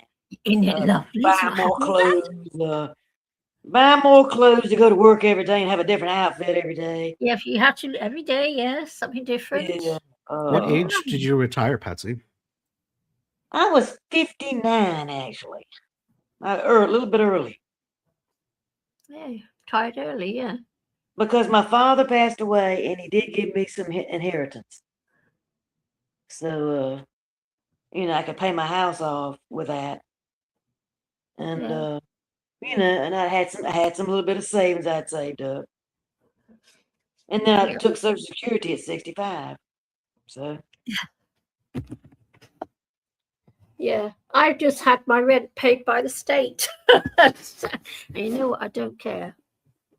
But I don't regret in a minute. I don't regret in any way retiring or getting out of that workforce at 59. Do you regret not doing it sooner? Oh, if I could have, Lord knows I would have. Well, like, let's say you didn't have the financial safety net. Like, would you have quit the workforce and maybe live off the state? Have you thought of that before? No, I never thought. Or like, if you had to relive it again, would you? The thought never occurred to me to do that.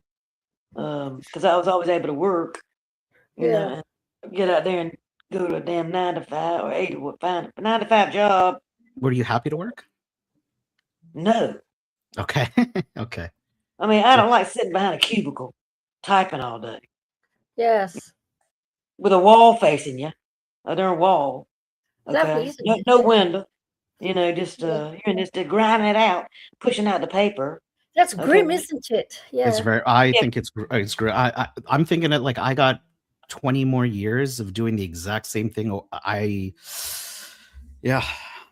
might just get a little van and just move into the middle of nowhere. Like I'm getting to the point where it's too much psychologically. You know, at first it didn't bother me. Okay. At first, yeah, same here, Patsy. Over the years, it got to me. Yeah, and finally I said, "Dang, this is, you know, I'm just pushing paper here, okay? I'm pushing paper." Yeah. And that's what I was doing. Yep, same here. No feeling, no emotion, no fulfillment of what I was doing. I was just making a dollar bill to try to, to pay for the mortgage. Yeah, I've been there. Yes. And that's a shitty kind of life, is what it is. Horrible, isn't it? And then you're too tired at the end of the day to do anything else. Oh, it's right back, do the same thing over again for, next 4 days. Yeah, but that's what life's like if you remember the proletariat working for a corporation. Yep. Just, and they'll replace you in a second. They will replace you. You don't count 1 second. You don't count. They will replace you in a damn second. Yeah. They'll lay you off. They will lay you off the job completely. Yes. For no good reason, just as they don't need you anymore. You know, just like, bye. You know? Yeah. And it's just like I said, yeah. Go ahead. I was thrown off, and it was a blessing. It's just, I wish I could have done it sooner. Yes. I well believe it. Because, it's just it's so unfair the way it's set up. Because you should be able to enjoy your youth. But you can't. No. But you can't because you're working your ass off. Yeah, it's taken away from you. Everything's taken. The best years, they get you the best years of your life. Right. Take them off you. It's such a what do you call it? What am I saying? I'm trying to think. It's just vile. Well, we are apparently, if you have to sell your labor to a master, you are a slave. We are just as Yeah. enslaved as the workers on the plantations were. Mm-hmm. Sad, brutal reality. We're just free to choose our masters. Aren't we the lucky ones? Yeah. That's the sad reality of it for all of us. I was watching something. I don't know what I was watching recently, but it was talking about the fact that in offices they call it human resources. Yeah. That's exactly what you are. That's what you're in, yes. You're a damn resource. You're a resource, okay? You're a damn resource for the company. Resource. Yeah. Yeah. You're a commodity, or like they use. Yeah. So you are. They use you like a resource. Yeah. Slavery. Which is a form of slavery. Disgusting. It's totally disgusting. Yeah. No. Don't tell me about it. Yeah. I'm getting all this out. I can't believe I'm getting this out finally. Actually, it's very good to get all your crap out because it helps loosen it helps get all the rubbish out of your soul and out of your consciousness. It does. Yeah. It does, because we all sit here, it's all crammed in. Mm. Yeah. But my advice would be do it as soon as you can. That's all I can say. Yes, we can. Get out of that workforce as soon as your ass can get out of that workforce. Yeah. Now, working for yourself, that's a good idea. But even then, you're obligated to somebody. It's life. Yes, it's life. Modern life. Well, it's always been like this, isn't it? Yeah. Yeah. Yeah. Life's an obligation. Yes. And then you die. There you go. And that's why I don't vent that much, so I can keep in the stress so I can go sooner. Don't vent so much. Oh, right. But Marcus is good. Sorry, that was maybe too dark of a joke, but That's it's good. Howdy, brother Marcus. I don't like giving my age, but Oh, come on. If I can get my age. Around 40. Okay. Oh, that's good. Well, I've been around the block. This is good to know because I know what I just kind of know somebody better if I know what their age is. I get it. Yeah. Like I can't relate to 20-year-olds, so I get it. Even young 30-year-olds I can't really relate to. So. Wow. Yeah. Cause I don't know. Yeah. I mean, every decade that goes by, it just changes. Everything changes. But I'll tell you this much, Patsy. I've got 7 cats, and they're the only thing that keep me going. That's the only reason I carry on. The fact I've got a very easy life. All the bills are paid, everything's paid for me, so I may as well just sit back and enjoy it, I suppose. Do you ever volunteer? A what? Do you ever feel like volunteering for something? I used to do animal rights work and all that sort of thing. But when the RA hit, RA is very taxing and what have you, so I just stopped everything. She volunteers for this internet show run by a British lad. Okay. Because I've got some RA too. I got some rheumatoid arthritis myself. You got it? Mm-hmm. You got RA? I got some in my back and in my feet. Yeah. And I could have gotten it in my I could have gotten my fingers from typing all my life. Yeah. Well, LA, I must tell you something. LA told me to buy a particular product called alpha lipoic acid. Might want to give it a try. You could buy it on Amazon. Give it a try, but it's lessened my pain. My pain levels have plummeted. So alpha lipoic acid. And is that you rub that on, or you take it empty? No, it's a capsule. Just take, a capsule. Oh, okay. I have to write that one down now. Oh, I'm going to have to write that one down. Yeah. Alpha lipoic acid? Yeah. Capsules. You buy them on Amazon. It's not that expensive. I've written it down for you there. It's in the private chat. Can you see it? I can't see the chat right now. I can't see it. Oh. How do I do this? Hold on, let me put it in the other one. I'm writing it down though, because I know what you said. Oh, you don't, oh, right. Lipoic Lipoic. Yes. Lipoic. acid. New word, acid. Alpha lipoic acid. Right. And I tell you Got something, it. it has made huge difference in my pain levels. Huge. Really? Yeah, there it is. So you take this by mouth. You take it internally. Yeah, it tells you on the back. Gives you all the go to Amazon. I've got the best naturals one. It's 300 milligrams, 120 capsules. It's not that expensive. Just follow the instructions on the back. Make sure you take it with food because it's not good taking it in your stomach. And you will start to notice it's an anti-inflammatory, and I've really noticed the difference. Like I also suffer very badly from depression, and depression can be caused by inflammation as well. And I've noticed a difference in my depression levels as well. Wow. Yeah, I got it. I got it from LA. He told me all about it. You have depression? Have you tried not worrying about it? What depression? Mine's Yeah. organic. But Mine's have organic. Have you tried not worrying about it?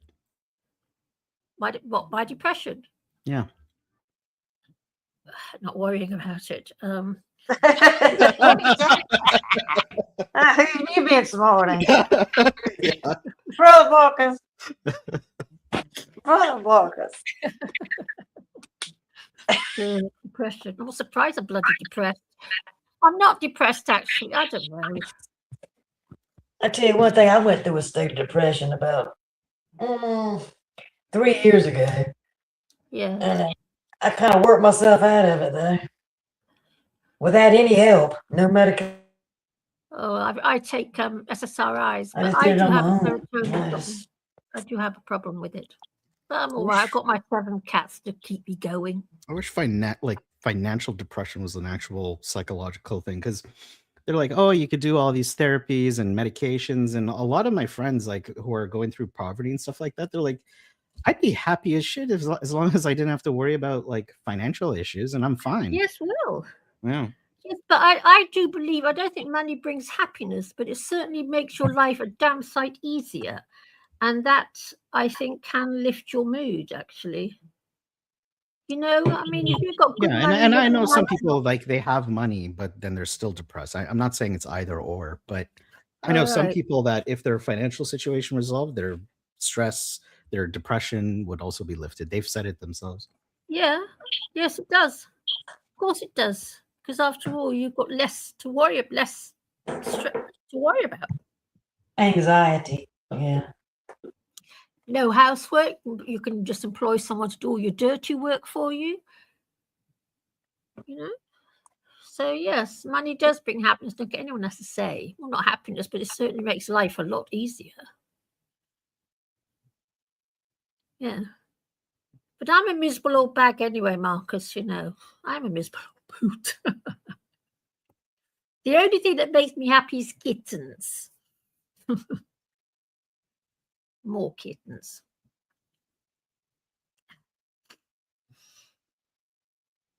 Marcus, who's gone silent. What's up? I was saying the only thing that makes me happy is kittens. Yes, I know. That's the only, you know, really, when somebody puts a kitten in my hands, I could feel a ping deep inside me with a ping of happiness. Kitten. And I'm so broody at the moment. Oh my God. What's broody again? I forgot. What's that mean? Broody, I'm broody for a kitten. Broody is what women get to have babies. Broody. Okay. But I'm broody for a kitten. Kitten season. That's 7 cats. That's a lot of cats now. And they're Yes, all indoor cats, right? Well, no, they can go out if they want. They've got a cat flap. They can come and go as they please. You're Okay. free to do what they Has like. any of them ever gotten lost? No. You know what? I live in central London. I've lived here for 30 years. And I've never had a cat go missing or get harmed by humanity. It's never happened in all That's these wonderful. 31 years living here. And So I live in I know they kind of like the room sometimes. Yeah. Sorry? I know they kind of like to roam sometime, Yes, they like to go out hunting as well. Things, yeah, but they're very safe here. It's a really weird, glitchy place that could happen in central London. So but it's like that.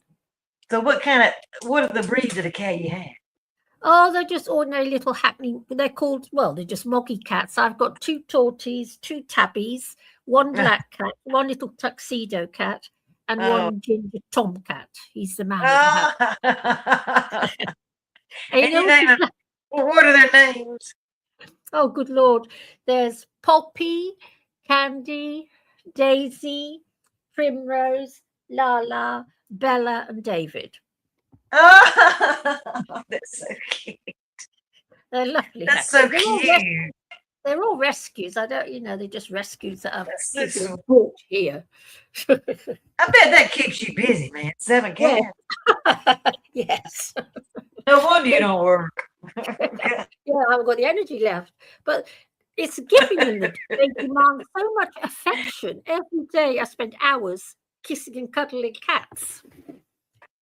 The affection they need. Yes. Yeah. Yeah, I do love them. Oh, yeah. Oh, yeah. Yeah. But I'll tell you something funny.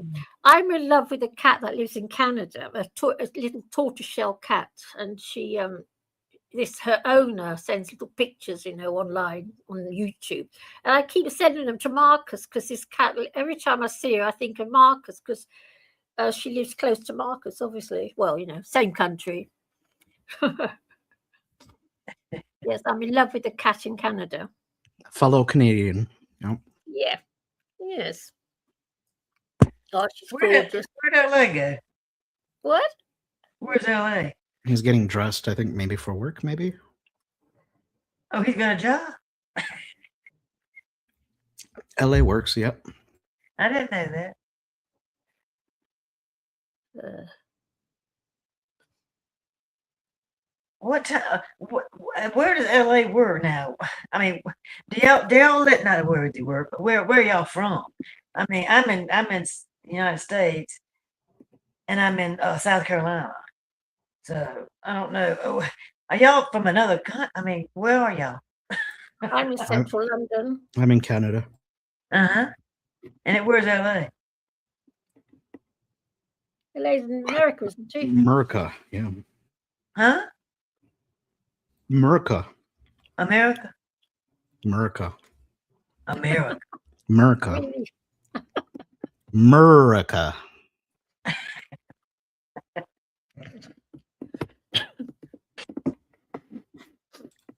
And Chickpea is British. Right, bruv? Yeah, British. Yeah, bruv. I'm an East Ender. Very British. Very British. I'm Dutch, but never mind. London's my home, British. I've put down roots here. London. You know what I love about this country? You're going to laugh with this. I like English men. True. Why? I like the way they talk. I like the English accent, the London accent. I just like it. That's why I like D&W so, because he's got that English voice. Just find it nice. I don't like the Dutch language, which is why I stay in England, because I don't like my own language. I prefer to speak English. I prefer to hear English and what have you. Yeah. Sad, isn't it? Yeah, people have their preferences. Well, it's Yeah, so cool to be able to talk to people from around the world. I think this Nice, is cool, isn't it? man. It's Isn't it nice? yes, it is. It's really nice, actually. It's very nice. Yep.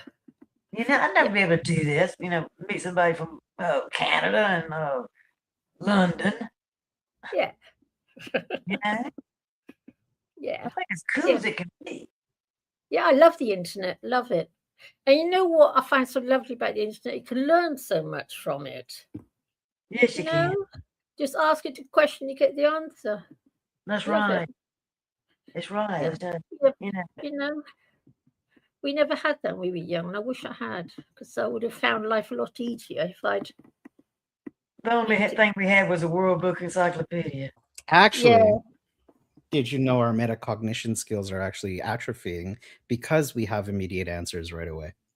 Yeah, no, I do know. Yeah, yes, I'm having to force myself to read because that's going in me.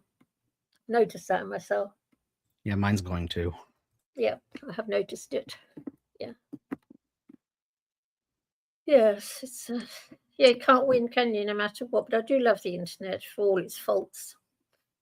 I mean, I don't mind getting my brain having some type of internet lobotomy, make me think less. I think too much anyway. Never mind. The day will come when you can get yourself a little chip inserted into your brain. They can just download. You can download any book you want, law degree or whatever, medical degree. Just download it. Yeah, I don't know about that because I used to spend so much time researching things and like requesting books from the library. Just even if I wasn't reading the entire book because I wanted to research one specific fact, Yeah, it took me so much time, and now I can just ask AI and get the same information in a fraction I of the know. time. I know. And soon you can get it on a chip. Elon Musk has said you'll be able to download a law degree in half an hour. But that process of slow learning goes into other parts of the brain that immediate learning doesn't activate. Yeah, but this is a chip. Mark, I don't know how it will work, but Elon Musk has already said it. He's said it publicly. Be able to download a law degree in half an hour. I think they've already tried Neuralink on a few monkeys, I think. Yeah, poor animals. I know. You know what else they're doing? They're putting microchips into the brains of pigeons and using them as drones. I think they've done some robotic bees. I don't know if that's poor true or animals. not, but Disgusting. I'm very anti-vivisection. Really disgusted. I mean, I get what you're saying, but at the same time, it's like there's sometimes I just want the information quickly, but it still doesn't mean that I'm not going to like write. You know, I still write motions for court or write legal documents and stuff, and so um, and I still like talk on YouTube and stuff. So I don't know. I think for me, I know some people will just take the easy way out and just stop thinking.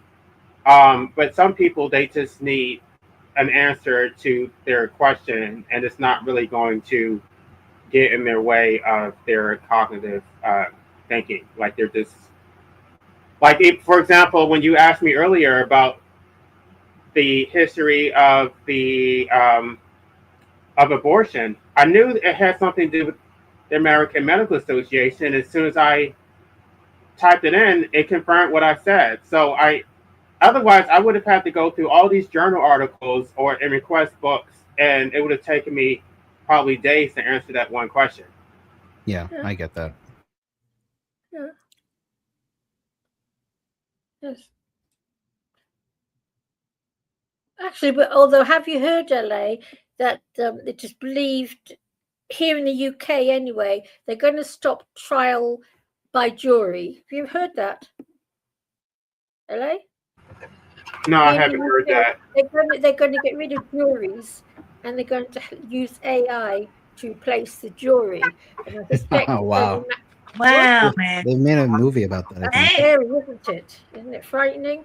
And I suspect only a matter of time before there will be a judge, it will be AI. But yes, they're going to replace juries with AI. I'm terrified of it, petrified. Well, I don't know the legal system in the UK, but we actually have an enumerated constitution. You guys have a more complex system where it's mostly based on case law. I mean, at the same time, they don't follow the Constitution, but I think it would be a little bit more difficult to do that in the United States. I'm not saying they won't do it, but it's going to raise so many questions. Yeah. They already eliminated the jury. Well, I see how they could do it, because what they do is they get around your right to a jury trial through these summary judgments. And so I guess AI could just issue the summary judgment, which is ridiculous. The Pope, Well, very what, scary. what, one of the protections we have is supposed to be the jury, because the jury is not supposed to just be the trier of the facts. They're so they under common law they were the triers of the law. So if you believe that the legal system is illegitimate, then you could actually nullify the law through a jury trial, which is what one of the things I'm advocating for in my book. That I'm advocating for jury nullification. That the criminalization of medical assistance in dying is illegitimate, and a jury should nullify that. But if you just replace it with AI is going to say this is the law, and whoever assisted them should just go to prison. It's very creepy. But I live in this country, and I tell you something, I find it quite a scary thought. But they're doing it.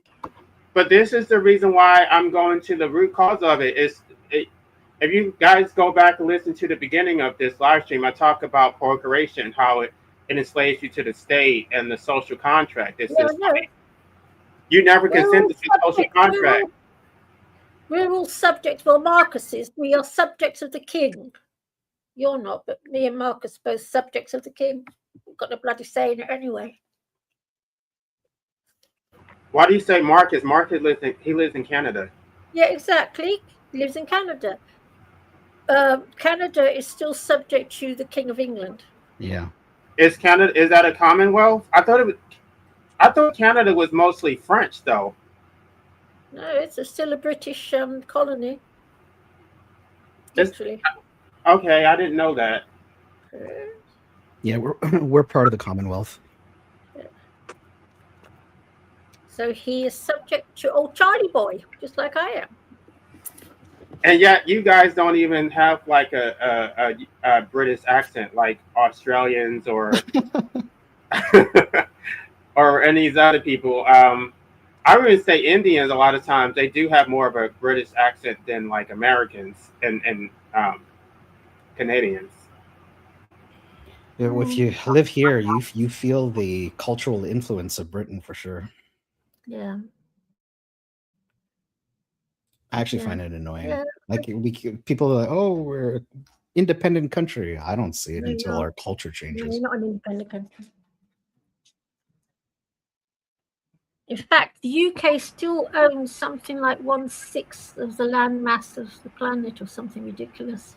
So, does the royal family ever come to Canada? I have not heard of that. They used to. I don't know what's happening. Maybe they have, and I just don't pay attention to that stuff. But I remember in the 90s they used to. Yeah. Don't pay any attention to. I don't agree with royalty. But yeah, there's. And we have a governor. We have a governor general, which I think is part of that stuff.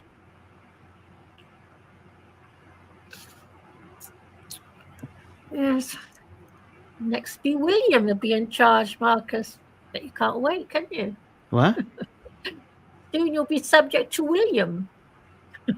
Well, if Trump doesn't get to us and make us the 51st state, apparently, so. Yeah, that's true. Oh, what a great choice you've got. Trump or William? Yeah, Trump or William. That's almighty. Right. Listen, leave our little ice cube alone, okay? Like, nobody wants. Leave us alone in the snow. Oh dear. I think Trump has already overextended himself. I think by launching this war with Iran, I don't think we can actually do anything else. I don't think we're going to be able to invade any other countries or like extend our military reach. It's just not happening. He's already deeply unpopular. He's going to destroy the Republican Party. Yeah. Yes. What I don't understand is there's so many fabulous men in America. Why Trump is still in charge? It never ceases to amaze me. Can't they find someone a bit more pleasant to look at and pleasant to listen to? He's a revolting man. Absolutely vile. Well, they thought he was going to give them some good policies. They thought he was going to be America first, not get us into wars. He was going to fix the economy, but he did everything. He did the exact opposite of everything he promised. Vile man. You know, he wears a nappy apparently.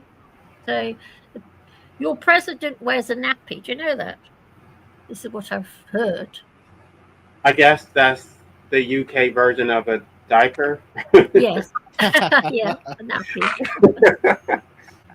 I know that you guys call things differently in the UK. Yeah. You call something like what is a knapsack? What is that? Is that a that's a bag? Is that correct? A Yeah, knapsack? it's a shoulder rucksack. Rucksack. Because one of my law professors was from England, and she kept using this knapsack, and we thought it was something vulgar. Like, what are you talking about? That's interesting. And we call it a backpack. Yeah, you see, everybody calls it. So you call it a rucksack. I call it a backpack. Backpack. And some people call it a knapsack. Interesting. Yeah, well, everybody's calling it something different. Yeah. Not a It's just a sack. We can all agree it's a sack. Yeah. Yeah. But hey, Did I tell you my next part? Sorry. I actually am going to have to go. I'm just. I mean, if you guys want to continue talking, you can. I guess backstage like DMW does. But yeah, I'm going to have to. It's nearly 5 o'clock in the morning here. Yeah, I'm going to bed. 4:23. Did I tell you though? I bumped into Charlie Boy once, revolting man. Absolutely vile he was. Have a good Who night. is that? I bumped into Charles, Prince Charles, when Oh, he was okay, very yeah. young lieutenant in the Navy, and I bumped into him aboard one of the minesweepers.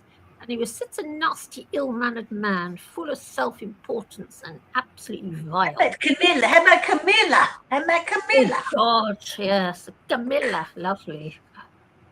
Oh, gosh, yes. That made me Yeah, so they mad about that situation. I am. What? God, that pissed me off. That What? really pissed me off about Diana and Camilla and all that stuff. Yeah. I think they're all as bad as each other, actually. I don't agree with royalty and gentry and all that sort of stuff. I think it's wrong. You know?